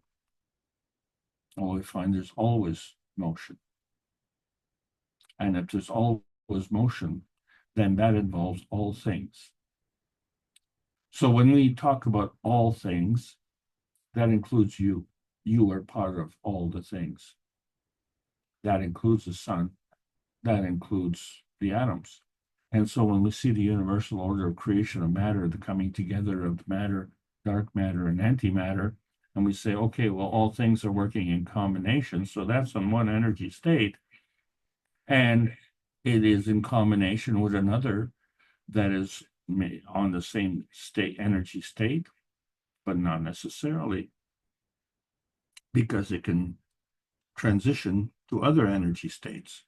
So it can go higher or lower. And how high? Well, I don't know. What is the factor? So we have to have a basic plasma rule where the higher strength feeds the weaker strength. And this is in direct conflict with the self-serving needs of the planet, where the higher strength eats the weaker strength. And so that also becomes a conflict point. But it, in fact, is also a binding zone, because one of the reasons that we eat is to grab that energy, is to fulfill our energy binding needs. So there's a self-serving need for that. So some of us eat cows and some of us eat carrots. And are those the only ways? For the majority of us, it fulfills our self-serving needs, but actually it's at the expense of others. And so we say, well, are we taking it at the expense of the cow? Or are we taking it at the expense of a carrot? And how is that different when we kill someone? Aren't we taking the energy from them at their expense? And so there's a commonality in this self-serving activity, and it transcends every type of being on this planet. And in fact, has to affect the planet. So there's a consistency. And we know there's a consistency because every day the sun comes up. And every day, if we're alive, we enjoy the physical state. But the way we have our physical state is not like a polymer, which consistently reproduce. So that consistent reproduction is a chain replication. But there's another chain replication in the plasma state. But that plasma state has to make a choice, and it has to make a consistent choice. Is it replicating a polymer, or is it replicating a protein? Because the proteins also consistently reproduce. And we know that is true, not because we're scientists, but because we all have bumps and bruises and scrapes, and we see that cuts and scrapes can be healed. And that, thank goodness, is due to cellular repair. And it's consistent.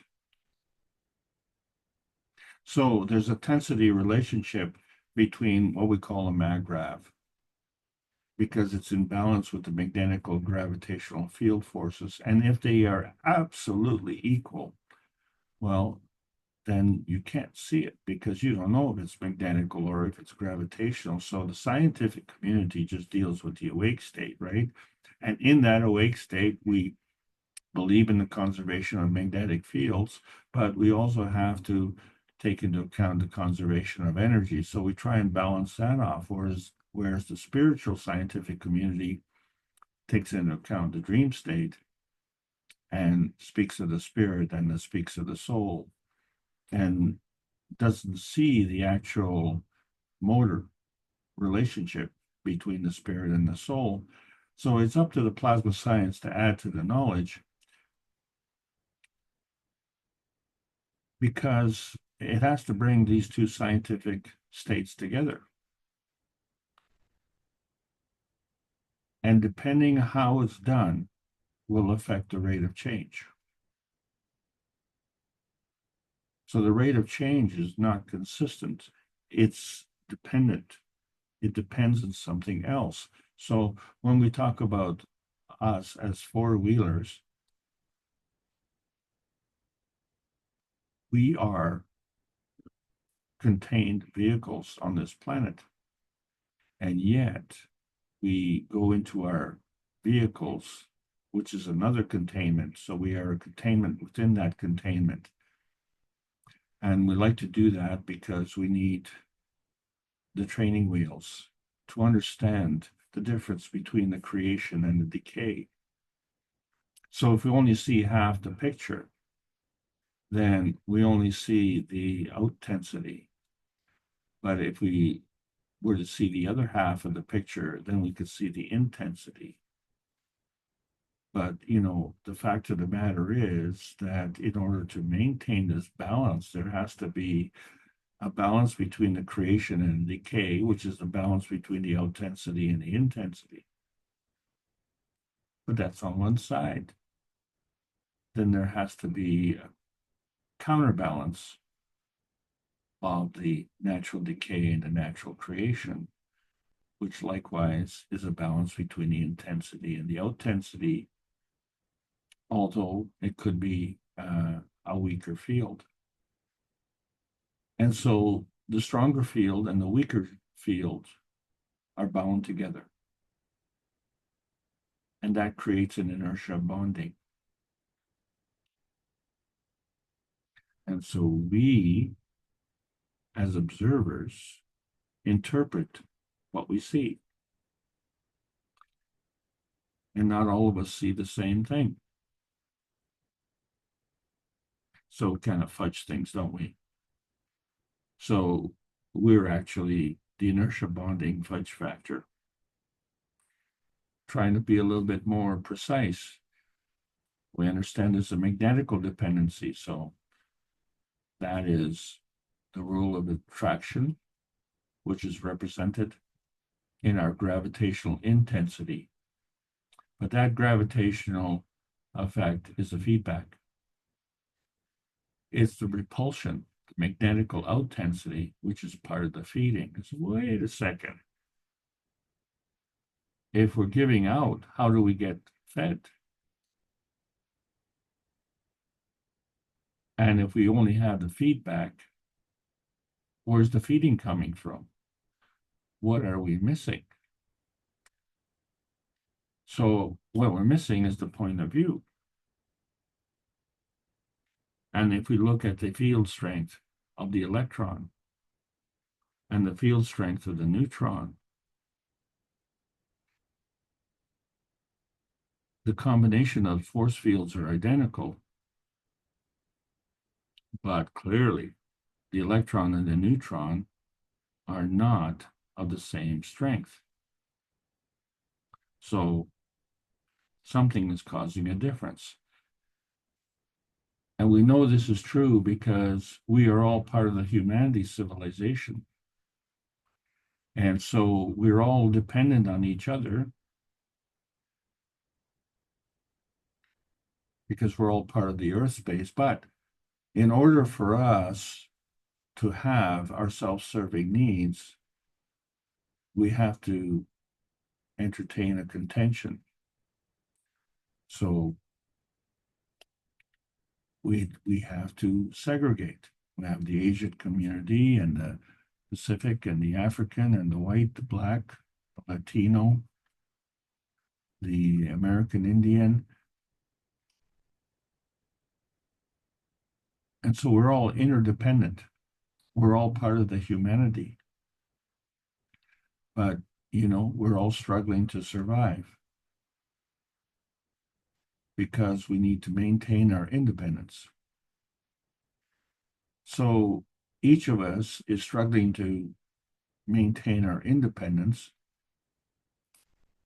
And the only way that we can all have prosperity is if there's peace. And so clearly, the people who are trying to bring peace on this planet are the problem children. And the reason I say that is because the warmongers are striving greatly to keep our contention going. If it wasn't for the peacekeepers, we wouldn't need warmongers. But it's those peacekeepers which are causing the wars. So we need to eliminate the peacekeepers. If we eliminate the peacekeepers, then we won't have any wars.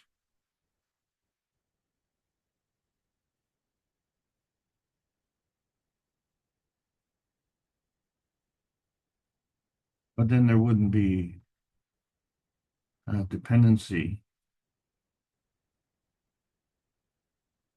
And then that wouldn't work, would it? Because that would mean that the warmongers would have to disappear. So that's why we look at the cups of life, because they are representative of the new plasma science. It's showing us the monatomic science and how it works when we bring different energy states together. So we start with the physical state, we introduce the nano state, and we produce the GAN state. And wait a second. And we did this in our kitchens. We did this in our garages, in our backyards. And we created all sorts of gases like CO2, calcium, copper, and zinc, and water, and amino acid. And some of us are going into gold production. And these are all manifestations of GAN's radiance. And some of us are experiencing the plasma feeding. And now we have to ask ourselves a different kind of question, you know? Are we satisfied or are we hungry? And then we will look at the cup of man and we see that it's a bringing together of the cup of emotion and the cup of physicality. So the cup of man is dependent on the interaction of these two. But then there's a third one, the cup of soul, and when we bring that, we now have a different kind of interdependence. And all of this interdependence manifests from individual magnetical gravitational relationships. And so we see that the cup of the universe, which is the food of the mind, has a similar construct, where you look at the cup of life and you have the copper and the zinc, and it brings together the carbon and the amino acid. But when you look at the hemispheric synchronization of the left and right part of the brain, it creates a field, a gravitational field, higher energy, and it gives to the lower energy.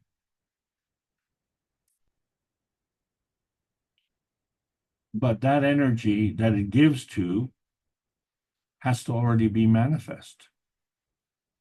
So we have to go beyond and understand that it isn't just the soul of the man and the inertia of the soul of the man, but the soul of the earth, which is the inertia of the earth. And so the bringing together of that is the inertia of the mind. And then we have the inertia manifestation of the soul of the physicality.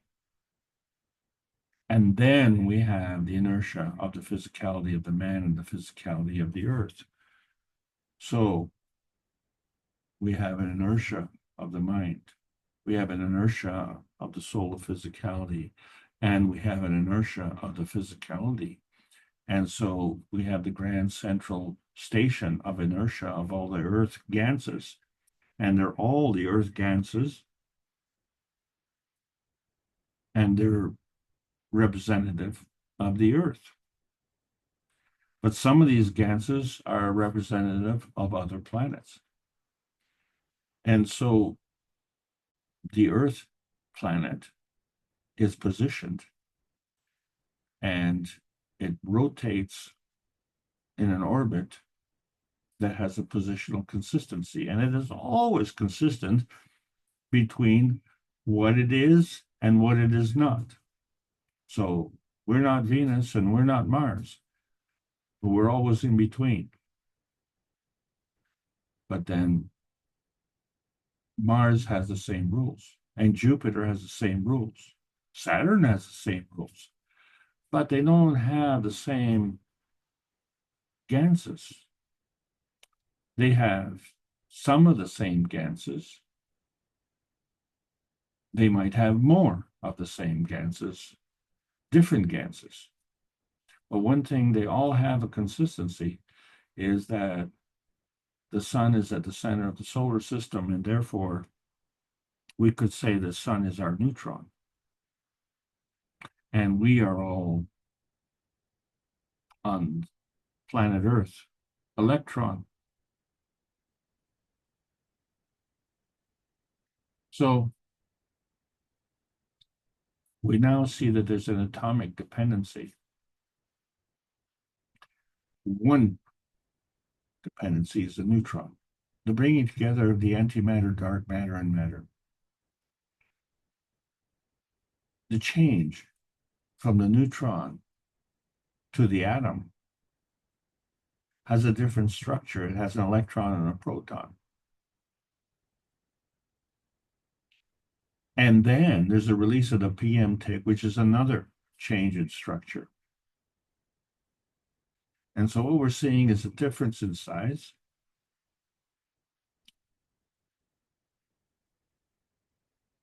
How we determine that size is we did it by mass. So the neutron has a higher mass, the electron proton has a lower mass, and there was something missing because it didn't balance the equation. So, like the smart detective, you look here and you look there, and there it is, gone. And that's the release of the PM tick.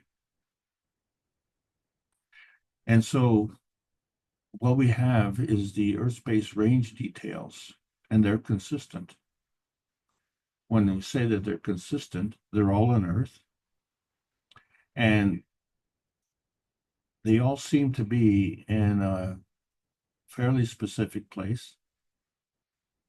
And when they gather in that specific place, then there's enough of it that we can actually go and mine it.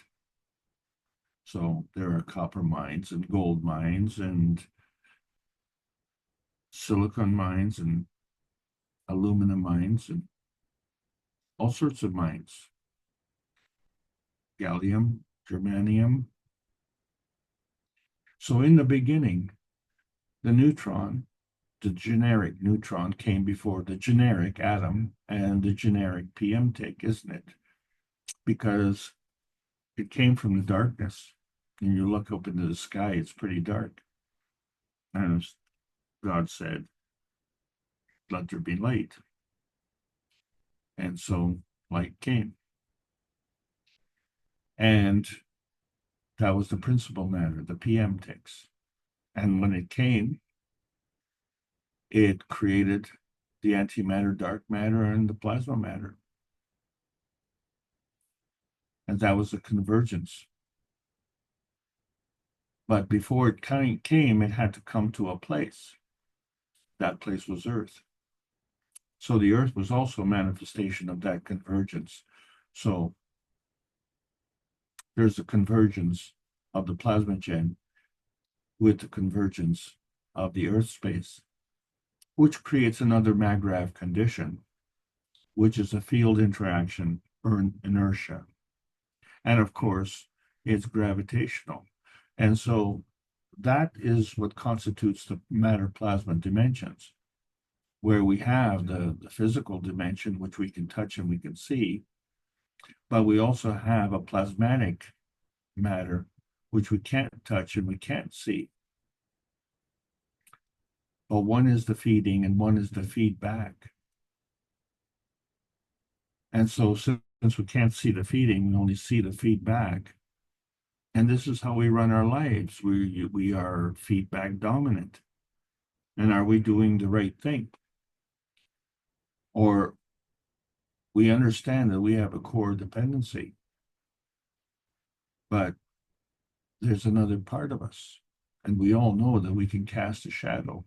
And some of us can cast a really long shadow. But since we are the same casting a short shadow or a long shadow, then that shadow is dependent on something else.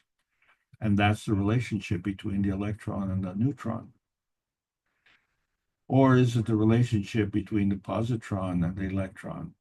Or the relationship between the proton and the neutron? So fundamentally, in the plasma science, it's a relationship between the magnetical field forces and gravitational field forces. So the gravitational conformation, of course, is the hydrogen. And we know it's hydrogen because it has a color spectrum. And that color spectrum is light.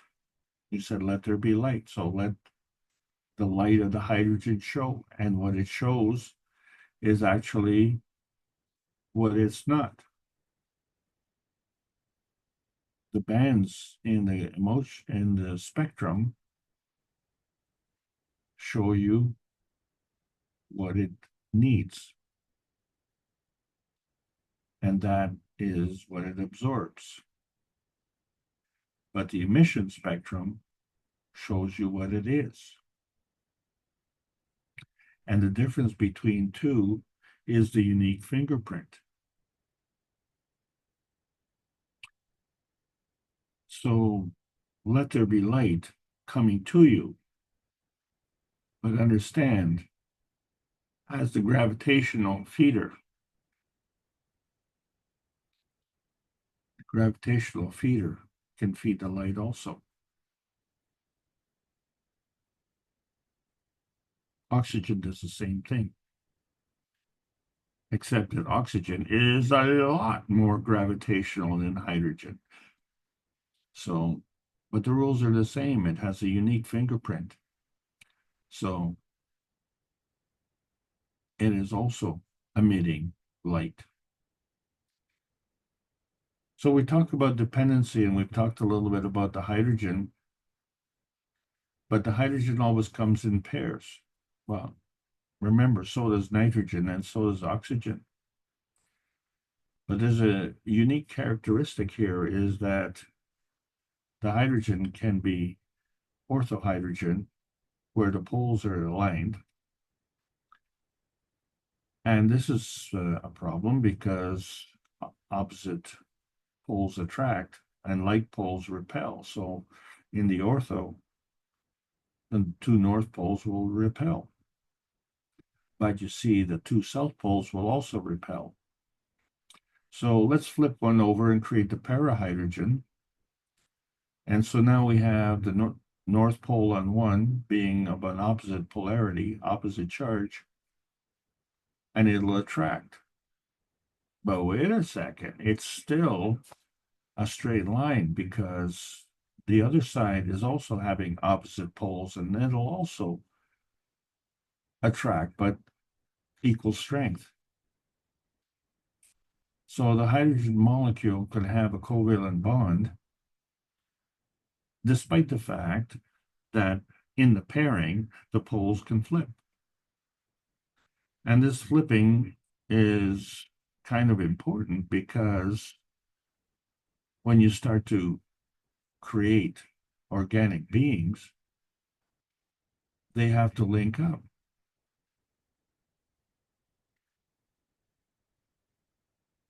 And that link creates a chain. So in order for that chain to exist, the poles have to flip,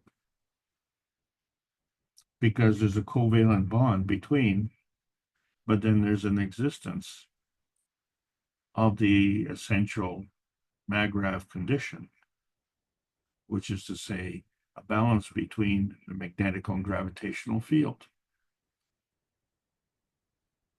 But when we change the field strength, then we create bending. And then we can create other elements. And so now we have, in addition to the hydrogen, the oxygen, we have the carbon and the nitrogen. And we put it together in a star formation, which we call an amino acid. And this is what we eat. So we are actually amino acid foodies. And each amino acid is brought together by all of these individual elements.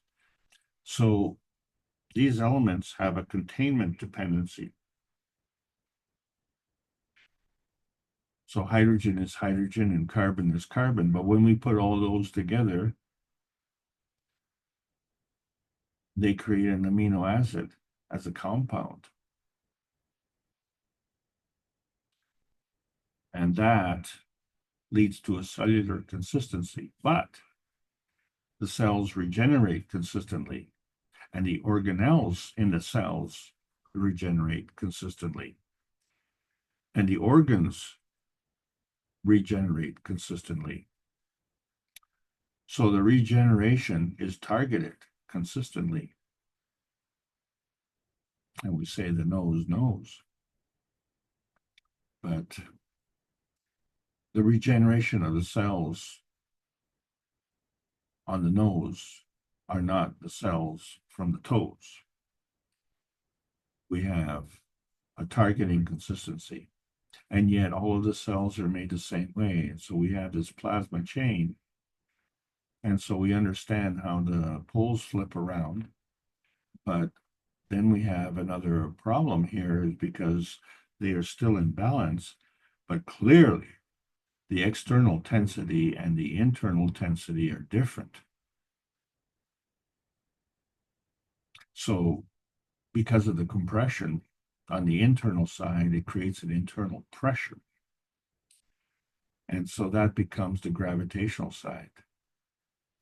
So as we say, the neutron is in the center. So it's a gravitational neutron is in there where we have all the different organelles. And then, of course, we have the out-tensity interaction because it has to maintain this gravitational stability.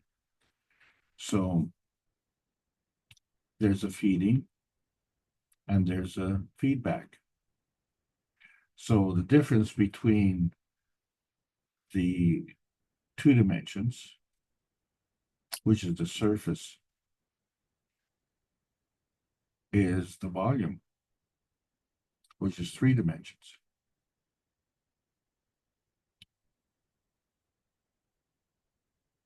But then we could take the surface of the sphere, and that's a different description. So the comparison of 2 dimensions and the comparison to 3 dimensions is the same. So we progressed to the 1 + 1 + 1 is more than 3. And so the rules are the same. And the feeding dimension is the belief. And the feedback dimension is the experience. And as we say, we're feedback dominant. So that means we're dominated by our experience, not realizing that our belief is feeding that. So what we're talking about is in the intermediate inertia. So the 1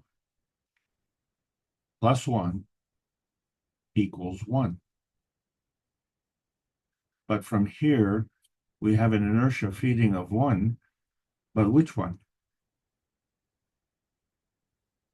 Because although each one is 1, they're all different. They're not the same one. So something has to determine that. So let's look at the field strength feeding dimension. And we say that the inertia of 1 comes together from the feeding of 2. And those 2 have to be different, because if they were absolutely identical, well, then they wouldn't be visible,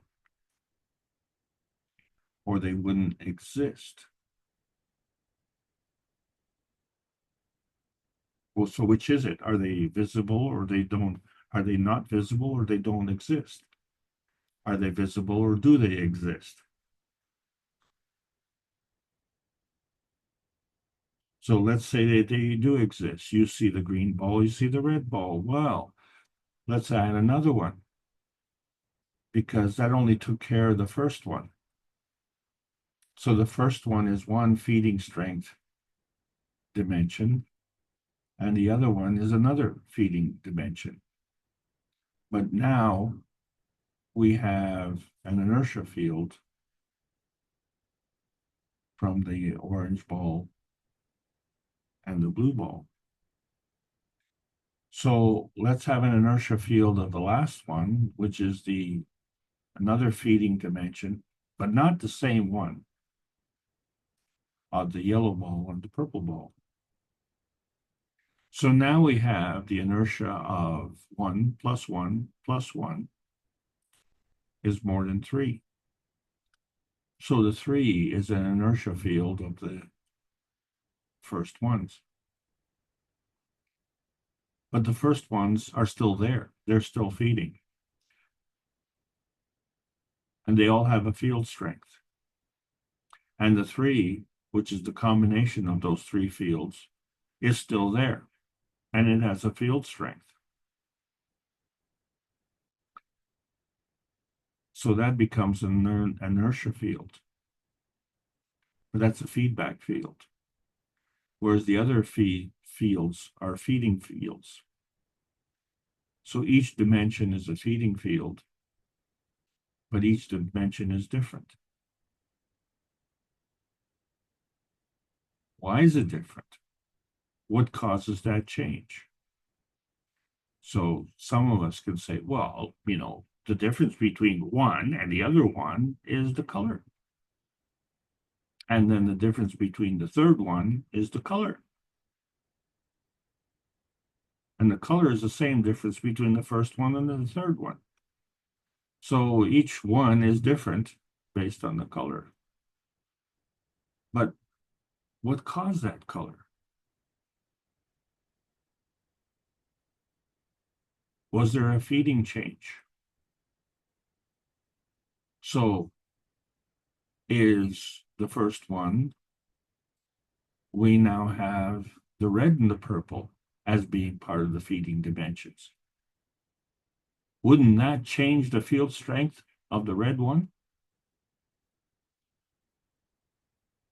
And the green ball and the yellow ball are now feeding the third field. Wouldn't that change the field strength? We still have a balance. We still have 1 plus 1 plus 1. Not the same one, but they're all feeding. So what happens to the field combination, the inertia field of the 3? Is it the same?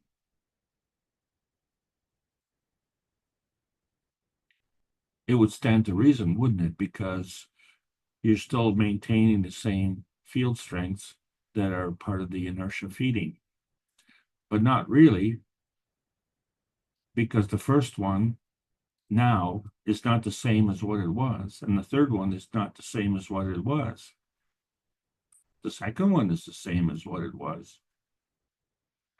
So we have created an inertia feeding change. But what happens when we scramble everything? Let's say an inertia feeding scramble. Let's mix all the colors up. So now we have another inertia field strength, but not the same one. And clearly not in the same position, because all of these balls are of a different size. So the inertia position is determined by the size. So if you want to only look at the one aspect of it, the feedback, you can clearly see that what we're missing is the feeding, But there's more to it than that. We're missing the feeding of the feeding inertia, because it's the feeding inertia which manifests into the inertia field. So if we wanted to look at the colors and put a relationship together, and let's put it in simple terms, as we talk about the nanotechnology, let's hypothetically measure these colors in nanometers. And so what we find is that the size of the sphere, if it was based on color, would change in size, and that there's a progression.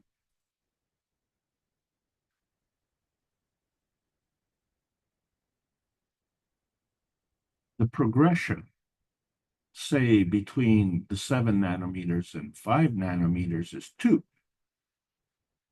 That's a gradient. The progression from 2 nanometers to 0 is 2. That's a gradient.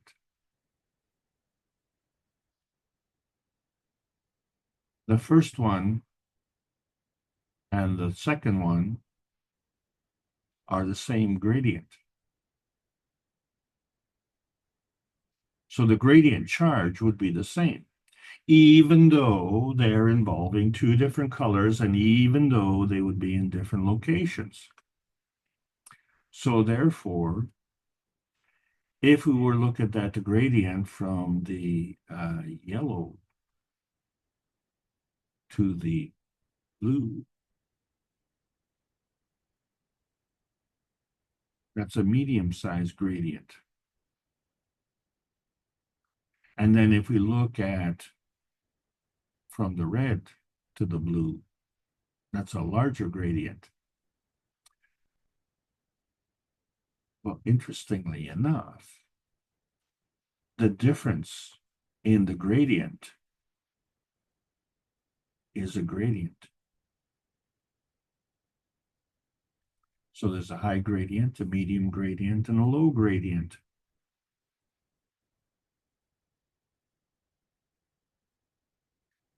And that represents the charge, because the charge goes from the high gradient to the low gradient. Just like if you were in a toboggan sliding down a snowy hill. Start at the top and you work your way down. At the top, you have lots of energy. And when you get to the bottom, well, when the toboggan stops, you've run out of energy. And that's the gradient charge, positive to negative. And we see that the positive to negative gradient goes from the higher to the lower. And we see that the maggrav size involves the relationship between the gravitational and magnetical. And the gravitational is larger and the magnetical is smaller. And this is what we talked about, surface to volume ratios.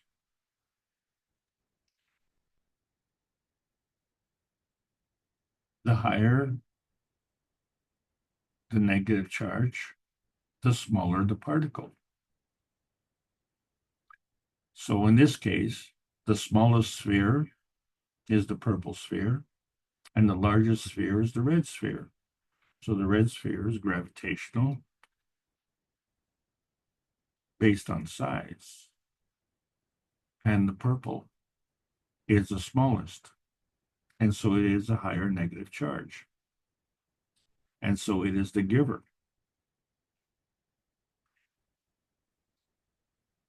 And this has been a difficult point to put across, because the higher size has a lower density.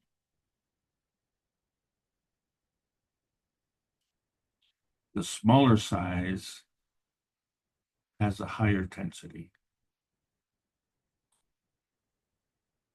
the higher density has more intensity, because the smaller size has more density. So the density becomes gravitational.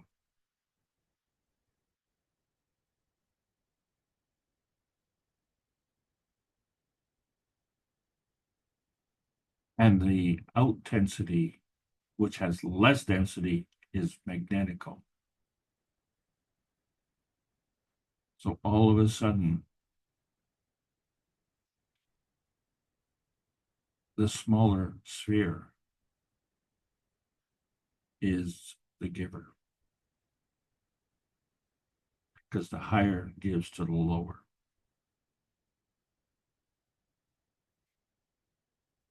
And what is true in rules with respect to the physicality is true in the rules of the plasma science. And what is true in the plasma science is true in the outer space density as well.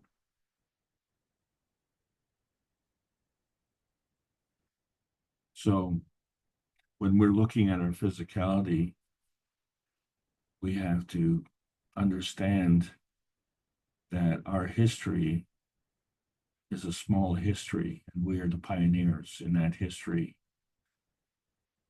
And so we have to look at our history as either a reflection of what we've done as pioneers, or that is an illusion,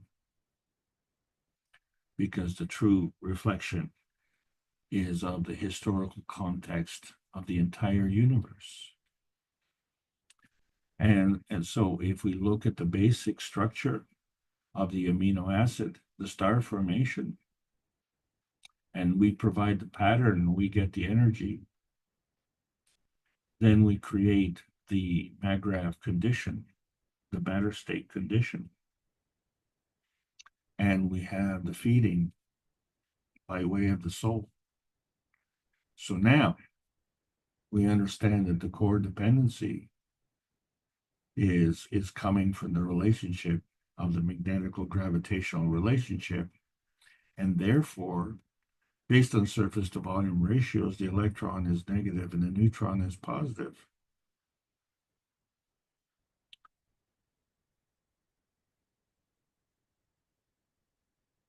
But there's an interdependency. So it's not just the interdependency between the electron and the neutron, but it's also an interdependency of the magnetical consistency, because we have different neutrons, we have a different number of electrons, we have different atoms. So if they're all the same, how can they be different? And this is where the flaw sits.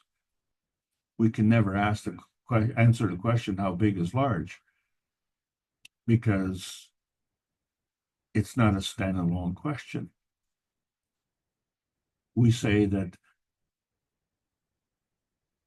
two of the most important forces on this planet are the weak nuclear forces, which are far. But the far nuclear forces are actually strong because they involve the planets. And the strong nuclear forces are actually near. But since they involve the atoms, these nuclear forces, which are near, are actually weak. And so that's where we have the confusion. So the confusion is ours, but the core consistency is there, because the nuclear forces are in the nucleus. So there is a core consistency. All we have to figure out is, how do we navigate the black hole transmutation? Which side of it are we on? Are we in the physicality? Are we in the transition state? Or are we in the transmutation state?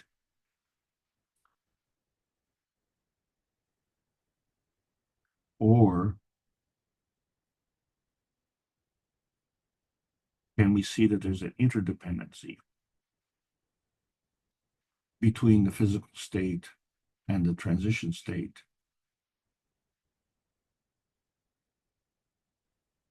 Or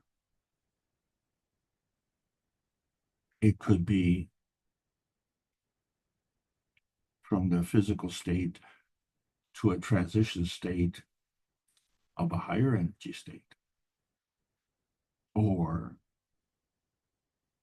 it could be from a higher energy state to an even still higher energy state. It all reflects on the interdependency. And now we can say, what is the matter state inertia? So what we see are the beautiful colors of the physicality, which represents our matter state. But then there's the dark matter, and then there's the antimatter. So we have to understand that the inertia field of what our existence comprises of comes together from these three energy states. But before we can come here, we have to come to some place. That some place has to exist. So the Earth space matter state is also an inertia field, and it goes by the same rules. So we said that the atomic state is the weak nuclear force, and the planetary state is the strong nuclear force. But either way, it's a matter state inertia. And so here we have the matter state inertia of the atomic state and the matter state inertia of the Earth space. And they come together. And then, of course, there's our humanity, which is part of the matter state inertia. And that's coming together. And it is also following the same rules. And this becomes very important to understand because it starts to answer the questions that all of us have been asking. And you wonder why we can't get the answer? Well, if we don't understand that the answer is missing, because when you look at the surface to volume ratios and how the negative charge is related and how the higher strength feeds the weaker strength and which one's the giver and which one's the taker.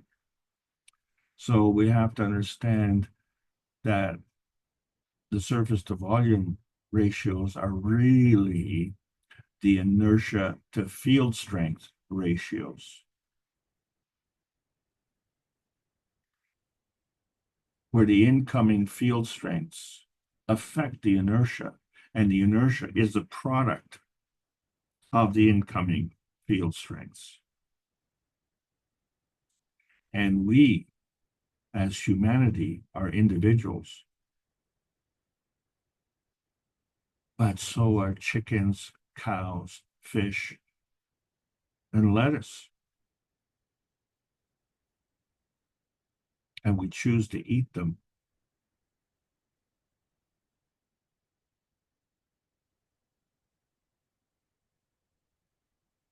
So it's really the observer to the field strength ratios, isn't it? We are the inertia field. So there's the matter state plasma, which is part of our emotion. And then we create this matter state inertia. And then we create this matter state physicality, which is our existence on this planet. And combined with this planet, we have this matter state gravitational stability. And we are the gravitational neutron because we are the observer inertia field.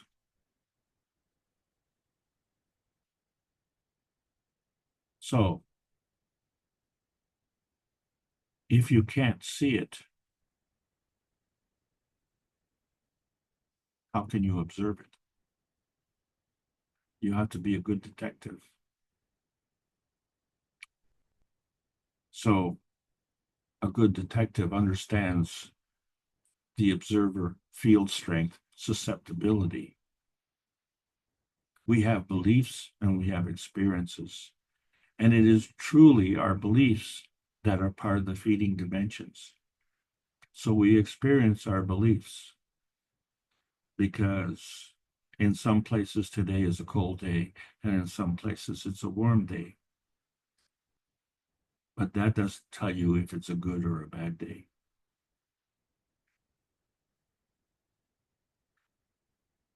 So we are the gravitational confirmation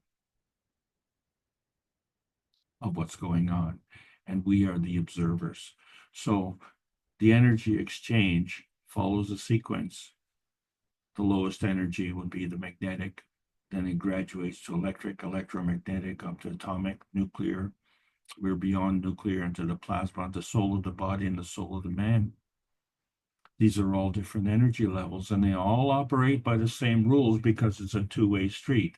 In other words, the natural creation is the attraction and repulsion forces plus the magnetical, which is affected by the out-tensity. And the natural decay is the repulsion and attraction forces plus additional gravitational, which is part of the intensity. So our emission stems from our MAGRAV condition plus the magnetical, and our absorption is founded on the MAGRAV plus the gravitational intensity. So the Earth space transmutation state for us is the coming together of these inertia fields, which affect our inertial field of existence. And our inertial field of existence at this point in time is based on the Earth space. But the Earth space came from outer space, and we came from outer space. And that space is the transmutation state. So every gravitational state is a substitution state, whereas the transference of the gravitational dominance is at the point of substitution. So the crossover is where the intensity equals zero and the out-tensity then equals zero. So the gravitational conformation remains, or the gravitational conformation dissolves. So the substitution point is somewhere in the black hole field. And we are, in terms of our understanding, basing our science on the MAGRAV atomic state, or we go beyond to the monatomic state, the polyatomic state, enter the plasma state, or even go one step beyond. But if we go one step beyond there, then what's to stop us from going one step beyond the atomic state, breaking the Coulomb barrier of our physicality? So as long as we stay within that containment field, we have this Earth-space consistency. And as we discovered from the Sanya conference last year at this time, there's gold in them hills. And we can create it. And we can create it on demand, just the same way as we create our existence. But when we look at our existence, which is the inertia product of the feeding system, and we can see that duality in the bottom right-hand corner. But do we understand the interdependency? In other words, we are all together in our confusion, or we are all together in our advanced knowledge.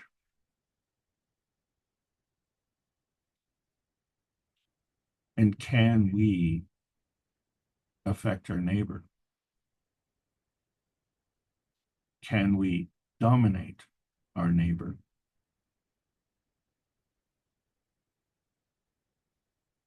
Or do we have to go to war with our neighbor because our neighbor wants to be peaceful?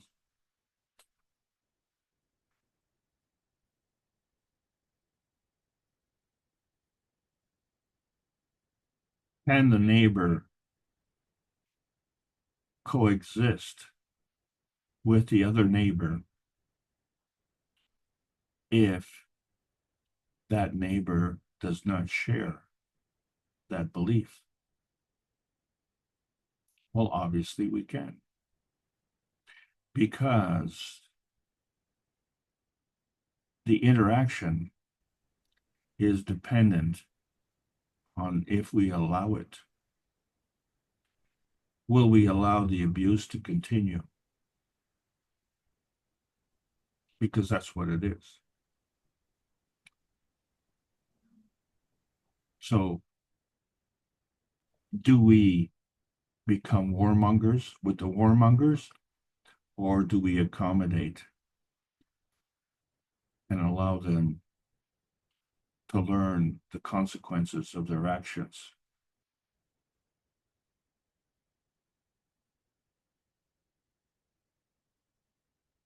Because our actions and their actions are interdependent. Because we're all part of the earth space. We're all part of this maggrav, and we all have this different transmutation transition effect. And it is a blue planet. So that is the relationship with the intensity and intensity of the balancing. And there are many points on the field strength of the dove. There's many ways to do it. And you can do it by pushing, or you can do it by pulling. And so, as part of the peacekeepers and prosperity keepers, the Keshe Plasma Science research teams need to come together to show how it's done and lead the way and help us advance in the research, and also help us with the transmutation training as we learn how to fly. So we're in the midpoint between the February and the April sessions, coming up to the March sessions. We have to learn about transmutation. And so the range transition transcends the inertia field. That's what we have to do.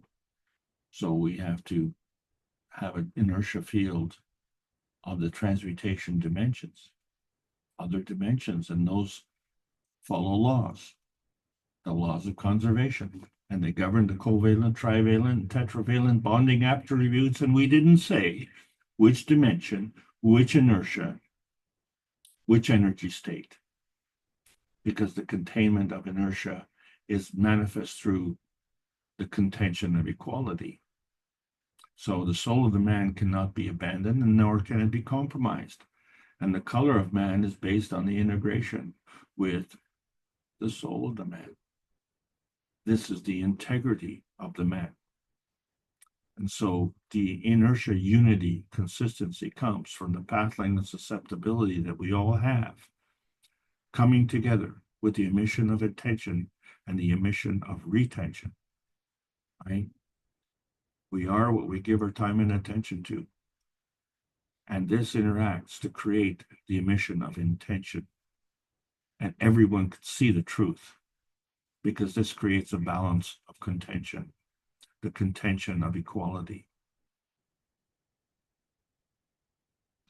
So set up the antenna, understand the difference between the message feeding and the feedback manifestation.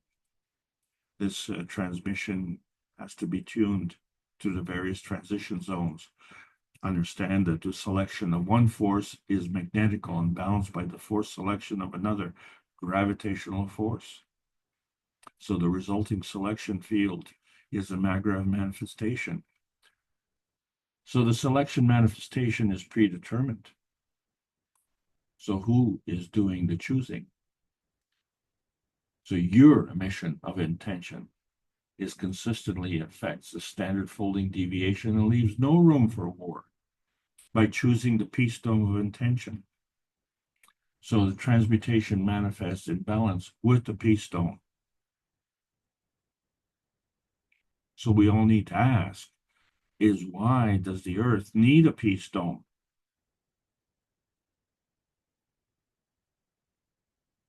So suddenly, in our brief history, that's why it's sudden.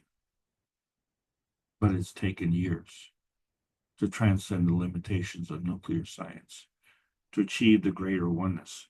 580 weeks in a row, the Knowledge Seeker workshops have tried to bring together this knowledge. This is the Keshe Foundation Spaceship Institute teachings on plasma science, welcoming all the beautiful knowledge seekers, learning about the new selection process of the new plasma science. It's a World Peace Treaty. Choose it.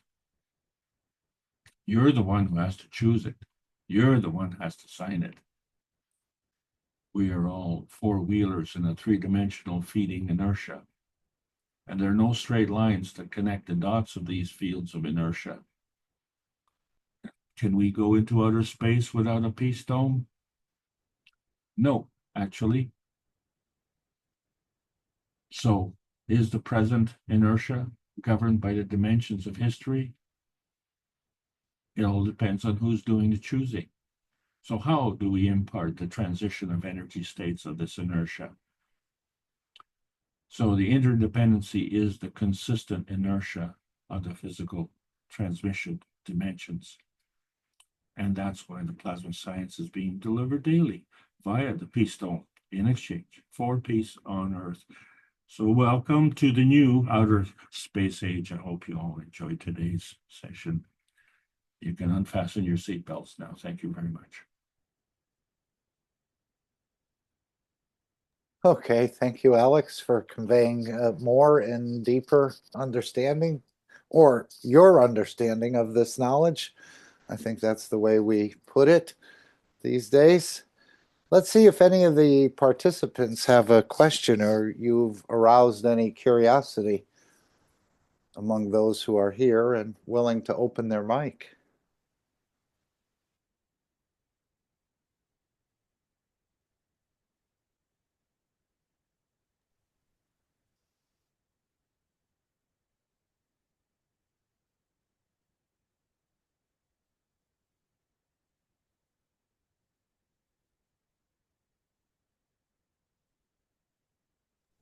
He talked about this new space fuel about the 2-hour mark in the last works, the 580. And he was saying how you can go to Mars and back with the new space fuel because you match the work of the universe within seconds. And the guy is playing fire games of the Chinese, meaning rocket technology. Developing that space fuel is a breakthrough. Otherwise, we would have been still with the magravs and magnetic fields, blah, blah, and the rocket technology. What is he meaning there with the magravs? Is this the reactors that he said they use in the UFOs? A very fancy magnetic gravitational positioning, but he said before they were still in the matter state. But apparently this new space fuel, and I know he referred to the space fuel as CH4 at one time, but maybe this is a development, he said, with this new space fuel, because you match the work of the universe within seconds. So perhaps we're totally going away from magravs. Although previously in the workshop, he said it would take centuries to get the full value out of the magrav or its type of what it can deliver. So perhaps the new space fuel, which will trigger you to, in a way, go to Mars, is that Did anyone want to comment on that?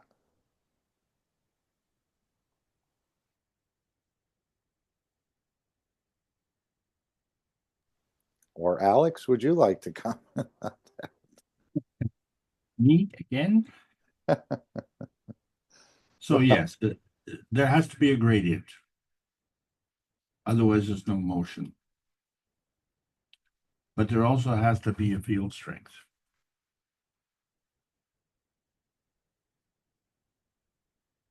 So that is now going to change things. So if we are magnetical and the Earth is gravitational, then we obviously are attracted. But if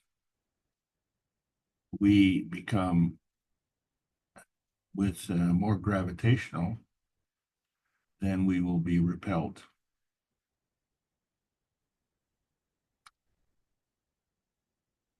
The thing is, we need to be self-contained in order to be a maggrav. So we need to be self-contained within the magnetical outintensity and the gravitational intensity. And how we do that is the same way that we do that with the plasma. The rules are the same.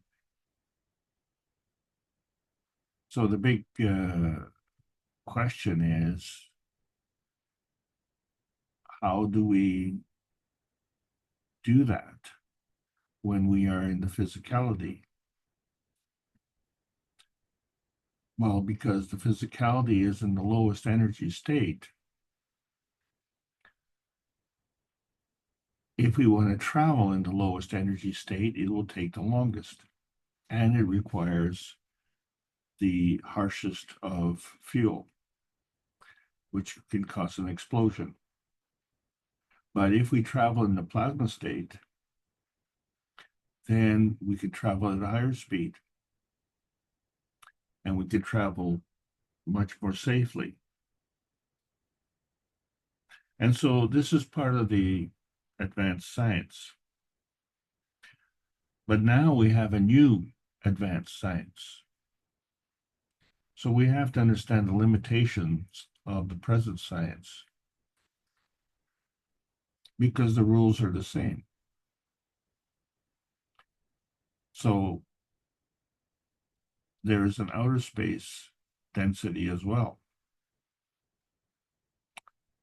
How can that outer space density be when it is considered at this point in time from the physical state magnetical? So we have to realize that in terms of the physical state, the magnetical is actually gravitational. So if we have to defy that, then we have to give an equal and opposite force, and this is what they call inertia. So if we can break this inertia, in other words, put a force that's stronger, like a rocket, then we can go. But we seem to need a rocket, but birds don't need to take off with a rocket. I see fish jumping without a rocket. I see peregrines flying through the air almost 200 miles an hour without a rocket. And they stop on a dime without a rocket, without a gantry to capture them. So we are able, within our Earth space density, reverse the polarity. When I say we are able to, I'm saying it is physically possible. We are not skilled. So if the possibility is determined by the skill set. So we need to improve our skill set. And then once we understand that we can reverse the polarity with respect to our Earth space density, then we understand that the plasma density can be done the same way, and the outer space density can be done with the same way. But the difference is now we are operating at a much, much higher speed. And we can't measure that speed because the current measurements that we have are in the measurements of the physicality. And it's not a surprise, is it, when most of us don't admit to this advanced energy state? So why would we invent measurement? But do we have to be precise? Or would a gradient do? And since we understand how to create the material state, and we understand how to create the plasma state, then we can play the game. It's just like a good detective. You keep looking in the wrong place, and you come up with the same result. It means you have to look in another place. And it also may be the wrong place, but it'll just tell you how things work. And then you keep looking in another place, and eventually you find the answer. Not looking in the right place will never, ever give you the answer. And so many of us, we know the answer. We know the answer deep down in our soul. But we're scared to ask, because if the truth be known, the truth is scary. But the universe is not scary. The universe is our friend, because our soul comes from the universe, and our soul is our friend. So it's the friend coming from the friend. But the friend will never lie, cheat, steal, or kill. So now we have to figure out how to reconnect with our friend. Because we are being dominated by our enemies. It's not the way the universe works. This is our life lesson. Over to you, Mark. Okay, let's see if anyone else has been triggered to ask a question or like to participate.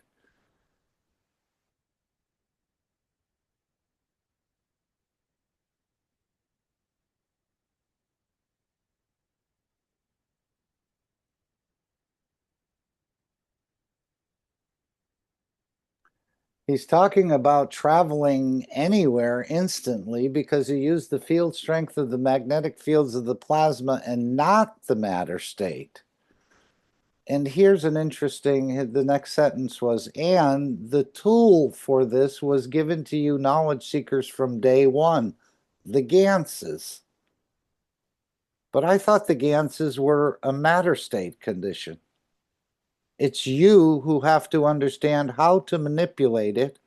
It's you who have to understand how to create it. It's you who have to understand how to connect that plasma to your soul to receive the field strength that you want, you need to manifest yourself to travel the span of the universe without physicality and the rest of this and the rest of it.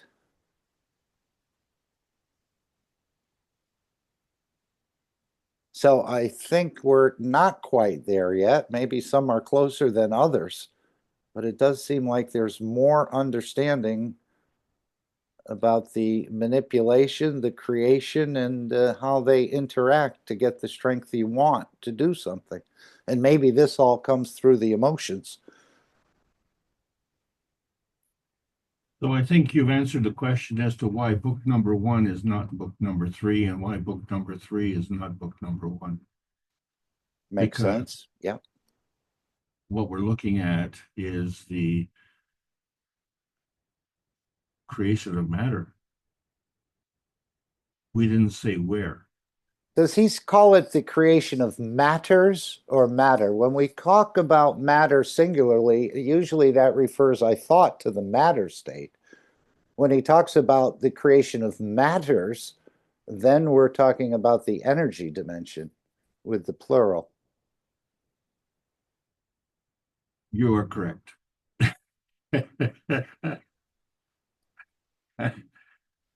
So, you know, you have to have some kind of reference there, don't you? You have to. Yeah, I think if we already understood it, we would have been doing it by now. And we are doing certain transmutations and other things and traveling, but I still think there's much, much more to gather here. Well, of course there is, Mark, but the thing is, you don't want to alienate the people who are not, you know, scientists, because that's the whole purpose here. This is a universal teaching. So we are all part of the universe. You know, none of us can be extricated, you know, out of the universe. You know, it's like, you know, you ever see someone who makes a muffin or a cookie? They have a cookie cutter. You know, we're not cut from a cookie cutter. You can't just, you know, put a cookie cutter on the dough and then cut it and then pull the dough out and leave the hole behind and say, okay, that's you. Yeah, but you're hooked up to that hole. You know, you came from that hole. Okay, so you cannot be extricated from the rest of the dough. You're part of that other dough. And so the next cookie cutter is going to cut another piece of dough. And then you say, well, wait a second. Hey, I'm one cookie, and then there's another cookie. But my cookiness is not the same as the other cookie. And yet we're both cut from the same dough. So if you can explain that question, and especially explain it to yourself and then explain it to your children, and then to understand that we are all interdependent. And you cannot extricate yourself from this interdependency because we're all part of the process. So if we're part of the process here, we're part of the process there. But where is here and where is there and who does the choosing? And so that becomes the lesson. We're the ones who do the choosing. And then you say, well, why are you choosing this? You know, and you can kind of look in the mirror and say, it's your fault. So is it a fault or is it a willful choice? Did you make a mistake or did you do it on purpose? And so the only way that you can determine the answer to that is whether or not you're satisfied with your answer.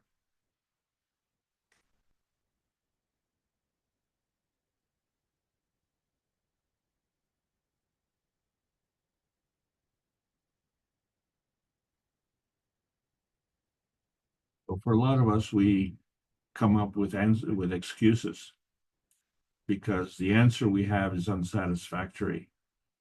So we'd like to fit the answer to our choice. Well, yes, if you want to question your choice, you have to fit the answer to your choice. But you don't fit the answer to your choice. You have to determine when you make that choice, what would be the answer? So the answer is a product of your question, and the answer is an inertia state. So when you look at that answer, you have to understand that it came from somewhere. There was a reason. So if you don't understand that reason, then that shows you what you need to learn. And we all deserve to learn. That's why we're here.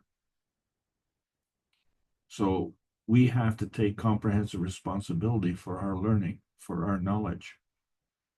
And whether we explain it as a baker making cookies, or whether we explain it as a plasma scientist or a knowledge seeker, that's our independent skill. But all of us, every single one of us, can explain it. But don't go substituting your knowledge with an idol, be it a statue, or be it a religion, or be it a guru, or a professor, or a dictator.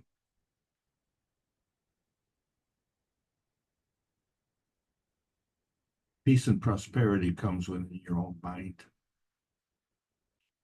Transitions to your family, transitions to your home. This is very hard to do when 24 hours a day, 7 days a week, peacemongers are blamed by warmongers. If it wasn't for the peacemongers, there wouldn't be any warmongers. So it's our fault. It's our fault we want peace and prosperity. Are you willing to take the blame for wishing well-being and harmony in the universe?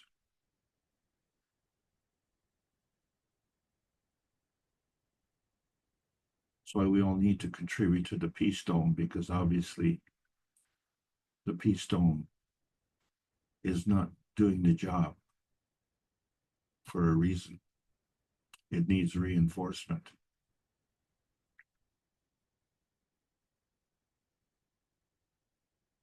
So the Peace Dome becomes an inertia field of the humanity civilization. So the weak and the meek shall inherit the earth, because we will all be gravitational and stable once we understand the lessons. Thank you all for allowing me to continue to present, and we're all on this journey together. It is going to be a wild ride. It has been so far, and it is going to continue.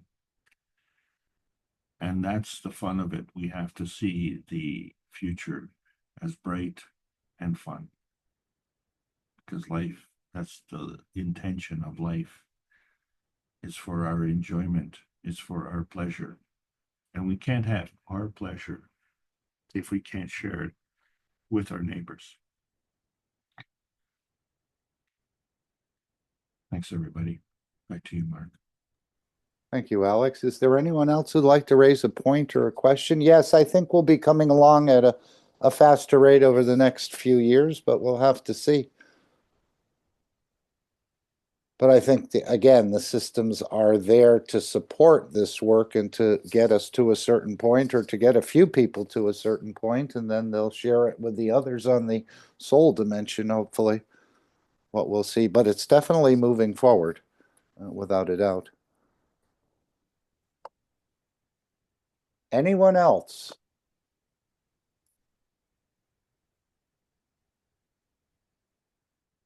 Did you see Alex's drawing on the graph there? I know Erm was quite intrigued with the graphs, and she thought that maybe a few people could get together to explain them a little deeper. She'd like to know what she's doing. How did you make all those annotations on there on the graph that you had? Was that just from what you felt this is about? I know I was asking Klaus. He said only Mr. Keshe at that point in time could read the graphs. I'm just getting familiar with them with the colors and things like that. Is there any question you'd like to bring up about graphs? I know you mentioned it earlier, if you're still there, or if you're not busy in the background.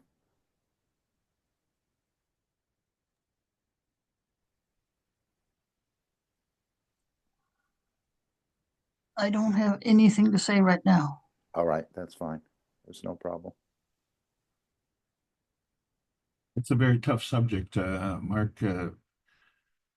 So a lot of the information has come together from others. There's been a major contribution from MOSFEC, and it was really extremely helpful to me in putting the picture together. And is this the one from the workshop? No, this is a hybrid. The one that I showed last week was the one from MOSFEC, but the specific things that MOSFEC showed, I removed it and brought in what Mr. Keshe showed this week, because this particular graph was all the people who were on the Knowledge Seekers Workshop. Right. That's what I was thinking. They were not connected by the UBESU, or they were not connected by their cell phones in terms of microphones or headphones. And of course, not all of them. Now, do you think it was just the ones that their souls have been cataloged in a way? Or was it everyone that was in attendance there? No, it was everyone that was in attendance. Everyone in attendance. Okay, so we were basically on the same page, yes? Well, you cannot extricate yourself from humanity. I mean, this is what I'm saying. You're looking at the graph of the dough. You're not looking at the graph of the cookie cutter. Right. So is this the dough in the matter state? Is this the dough in the plasma state? Both can be cut and formed. This is the dough of the matter state, because it shows how feedback dependent we are.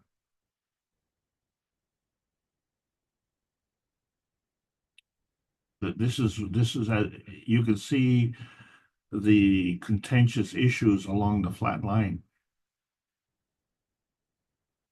But even when we start to dabble, in the, beyond, wherever that is, we're still in the matter state, because that's the majority are feedback dominant, and the feedback dominance comes from the matter state. So we cannot get the transmutation state, and this is the confounding thing. Now, that there are efforts and there are changes, and we're trying, because one of the reasons for everybody coming together is because of the common denominator. But just because everybody comes together doesn't mean they all have the same skill set. What we do all have is the matter state point of view, though. That's a fact. So we're trying to, and I relate this a lot to when I first learned, and to me it was kind of it stood out, where they were what we call tree huggers. Imagine if you were a tree and someone comes up to hug you. wouldn't you feel an aversion to that? Wouldn't you, feel it's, ooh, isn't that kind of repulsive? Does a tree really want to be hugged?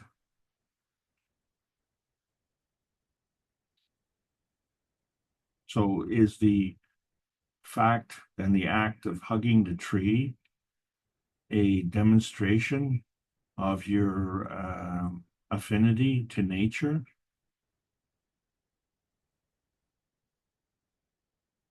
It's maybe emblematic, but it certainly isn't,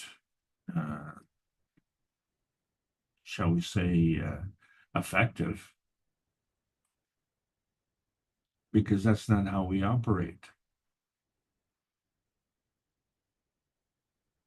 We are speaking of a different language. The tree does not speak a language. The tree does not have a mouth.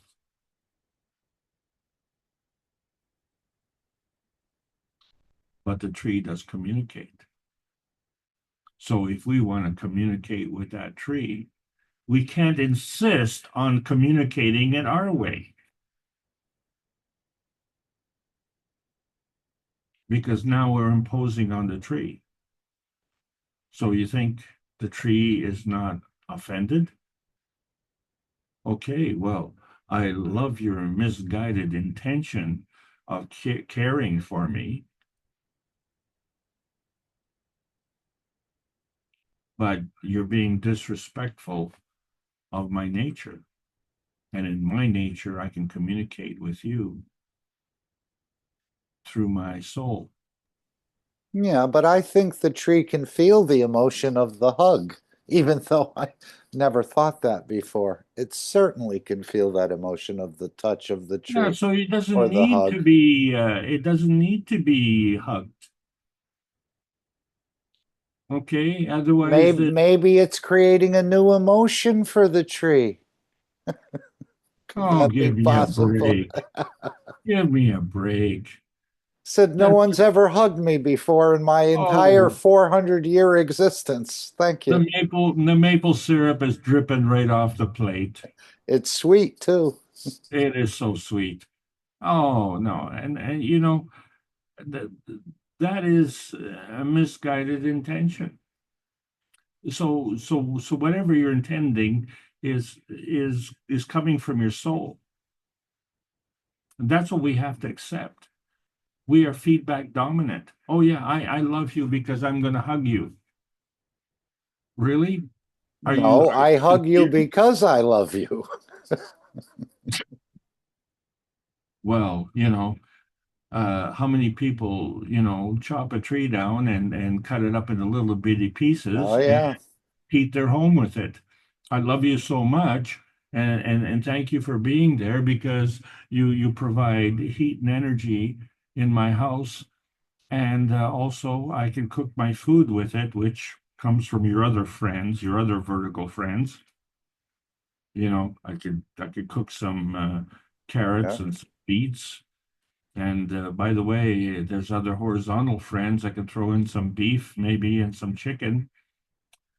And I really love you, and you taste good too. But this is the thing. So there is an interdependency. There's a kind of interdependency, and it's a structure based on what is missing, and that's our environment. So the tree shares that environment. We share the environment. So do the chickens, the cows, and the carrots. We all share that same environment. So what is the common denominator? And the common denominator right now, because we have what we have, and that is our feedback. That feedback is deficient. Hugging a tree is not going to change that. But actions stemming from our soul will. Because the actions that we've been dominating on are the actions of forcefulness in the physicality. The tree has a physicality, doesn't it? Well, of quite a course. big physicality. I think they can interact on the physical level myself. You may not, but that's just the way I'm looking at it. Well, the tree is looking at it the same way, Mark. Mhm. So you're not alone in that point of view. Right. The soul is hidden within the physicality of the tree, and so isn't our soul hidden within the physicality of the man. So I think we have maybe some common connection there. As we saw with who was the Bible man who would speak to the bees and the birds and the trees and the troops. That's correct. Yeah. So, but Mark, I didn't know where Hey, my soul was. you didn't know where you're what? I didn't know where my soul was, No, I never did either till the Keshe Foundation. but I didn't know that the tree had a soul. I didn't either. So I didn't know where the tree had the soul. But your intentions were, I think, what was important. Yeah, but now we know where the tree, the soul of the tree is. It's in the root. Yeah. So the tree root, it grows from the ground up. So if their soul is in the root, then our brain is our root. So we grow from the brain down. Yeah, the bottom half is the rest of the physicality constructed, as I understand it. The half sphere.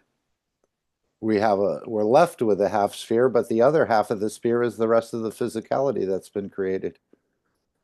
Yeah. So, but we have two interactions. We have a vertical interaction and a horizontal interaction. This is a unique characteristic. That's why it falls on us to discuss this subject. You know, the trees help nature their way. We help in a different way. But when you look at the results, then you have to say that is the inertia field. So everything we do is a creation. So you can create peace and prosperity, or you can create destruction. But everything is a creation. So who gets to choose? Well, that's the point. We do as humanity. So as humanity, we have to have a compassion for humanity. Where do we see humanity having a compassion to others? We see humanity having more compassion for our pets than we have for our children.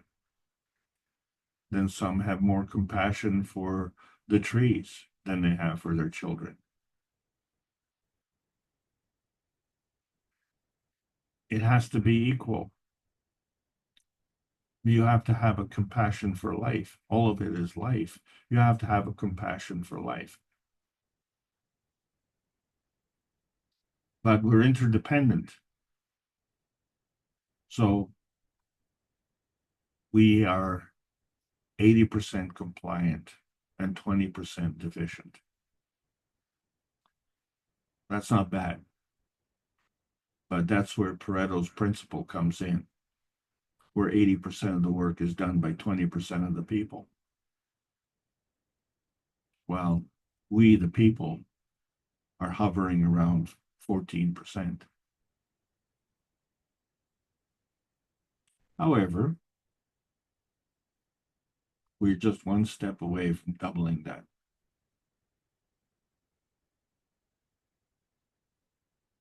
And that will make a big difference. Back to you, Mark. Okay, is there anyone else who'd like to make a comment, ask a question, pose a thought, if you'd like to interact?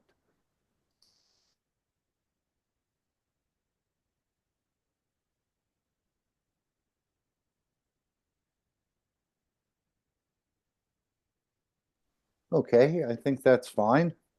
Either way, we all have more to understand and more to share, and this process is moving forward. So thank you all for being a part of it. May you be proud of the work you do, and may you be proud of the person you are, and may you be proud of the difference you're making, even though you may not see it every day. As we release the GANS waters, it goes out and does its work, and other things have their work. We don't always look for the confirmation of what we did, and we continue to learn to give and to elevate. I think this is part of the whole process. We're all learning, and I think we all have much, much more to learn. Randy says another great day of learning and sharing. Thank you, Randy. Well, thank you all. Okay, so what I'll do is I'm going to play Tom Salas's video, which we haven't seen in a while.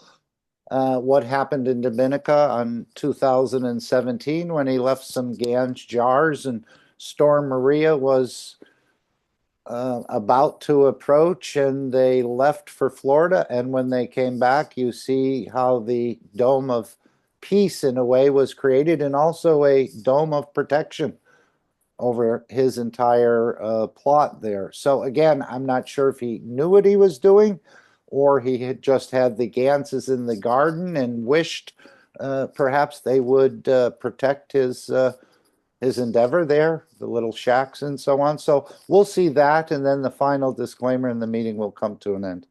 Is there any other thoughts, comments, questions from anyone? And the amount of technology that is getting ready to be released in such a rapid way, again, is going to confound the man. But this is what we're looking forward to.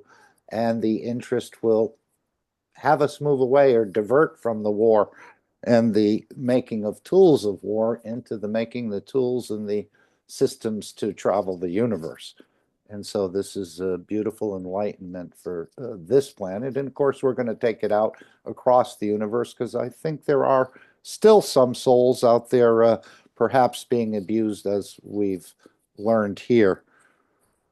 All right, if there's no other thoughts or comments, we'll move forward with that video and the final disclaimer, and the meeting will come to an end. Thank you all again for your participation and your continuing participation in delivering this knowledge to a planet that's just about to sort of switch over from totally matter state to a combination of matter state and plasma, as I see it, and then probably fully in the plasma, but we need to master both of the dimensions. Okay, thank you all. Let me take the screen if I can. Well done, Mark. I did it? Okay, thank you, Alex. Okay, let's see what Tom created here. And again, a beautiful demonstration of the protection and the peace that the plasma has provided to this little plot of ground in the Dominican. And as you can see, Hurricane Maria 2017. Most of us have probably seen this, but it's always beautiful to see the work. And obviously that storm had 170-mile-an-hour winds and the rest of it. And just take a look how the plasma dome was created. And this is the dome of peace we're all trying to create on a regular basis, but we need to continue to extend it. And as Mr. Keshe said, this is not a day job. This is going to take a long time, because it took us a long time to get into this condition. But I think we're going to start to see the light, and more people will become aware of this technology in 2025 and beyond. Thank you all, and have an amazing rest of your day.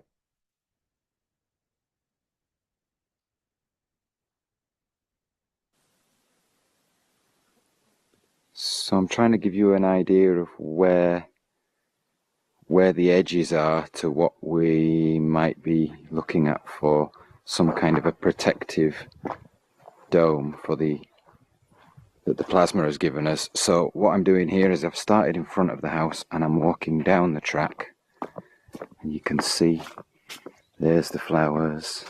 Everything's all right. A little bit tangly, but it's all right. Beautiful. Flowers. flowers, we got flowers, we got flowers. And there's the bottom of the track. And that's the kind of state of things. So you can see there is a difference. Is it the plasma? We just don't know, but I suspect yes.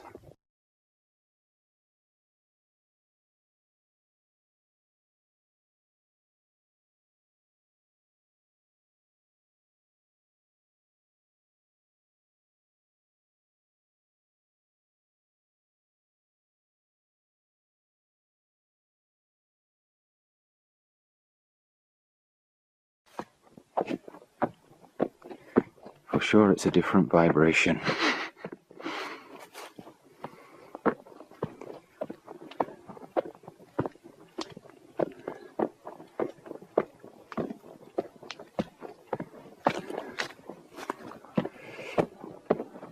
And I'll go and stand right in the center in front of the house.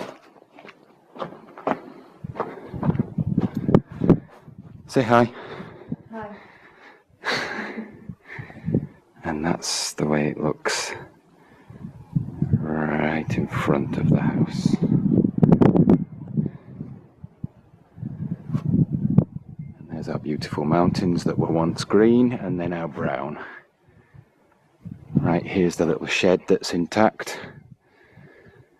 And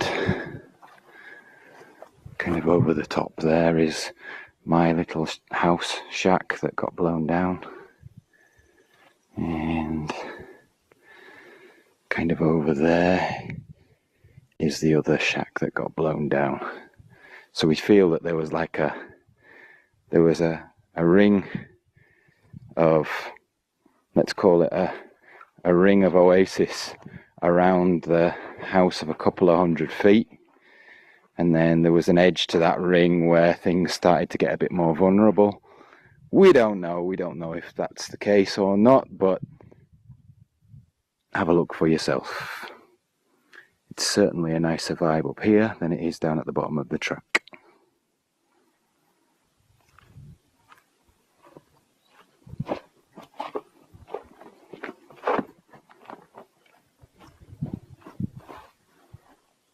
So here's the little bed that I was telling Carolina about. We've got pineapple, chardonnay, that's mulberry, that's moringa,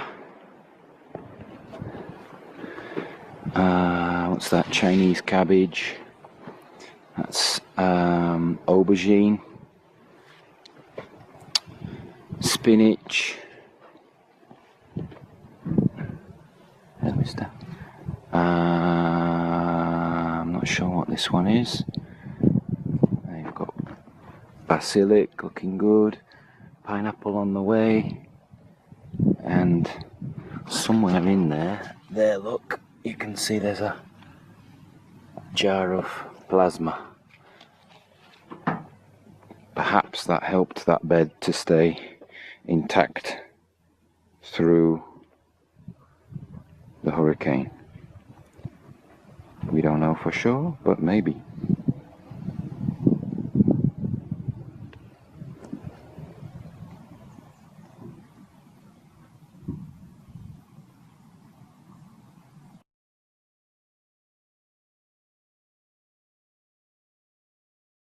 Just an amazing, amazing video. Thank you, Tom. Now we'll play the final disclaimer and the meeting will come to an end. Thank you all.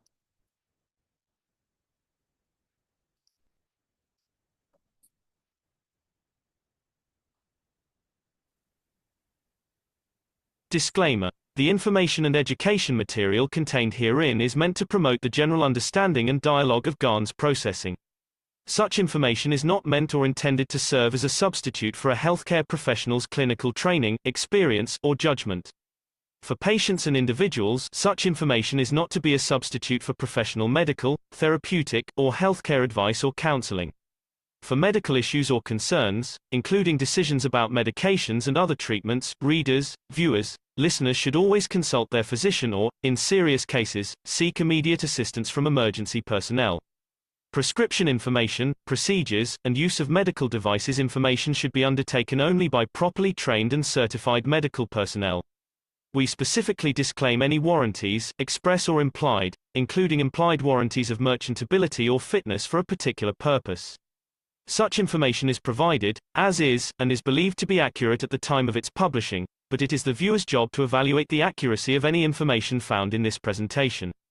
Every case presented is of their own experience, applied by themselves for themselves, and it applies to their case only. Every person experiencing health problems should seek professional medical advice and consult their course of treatment with a doctor.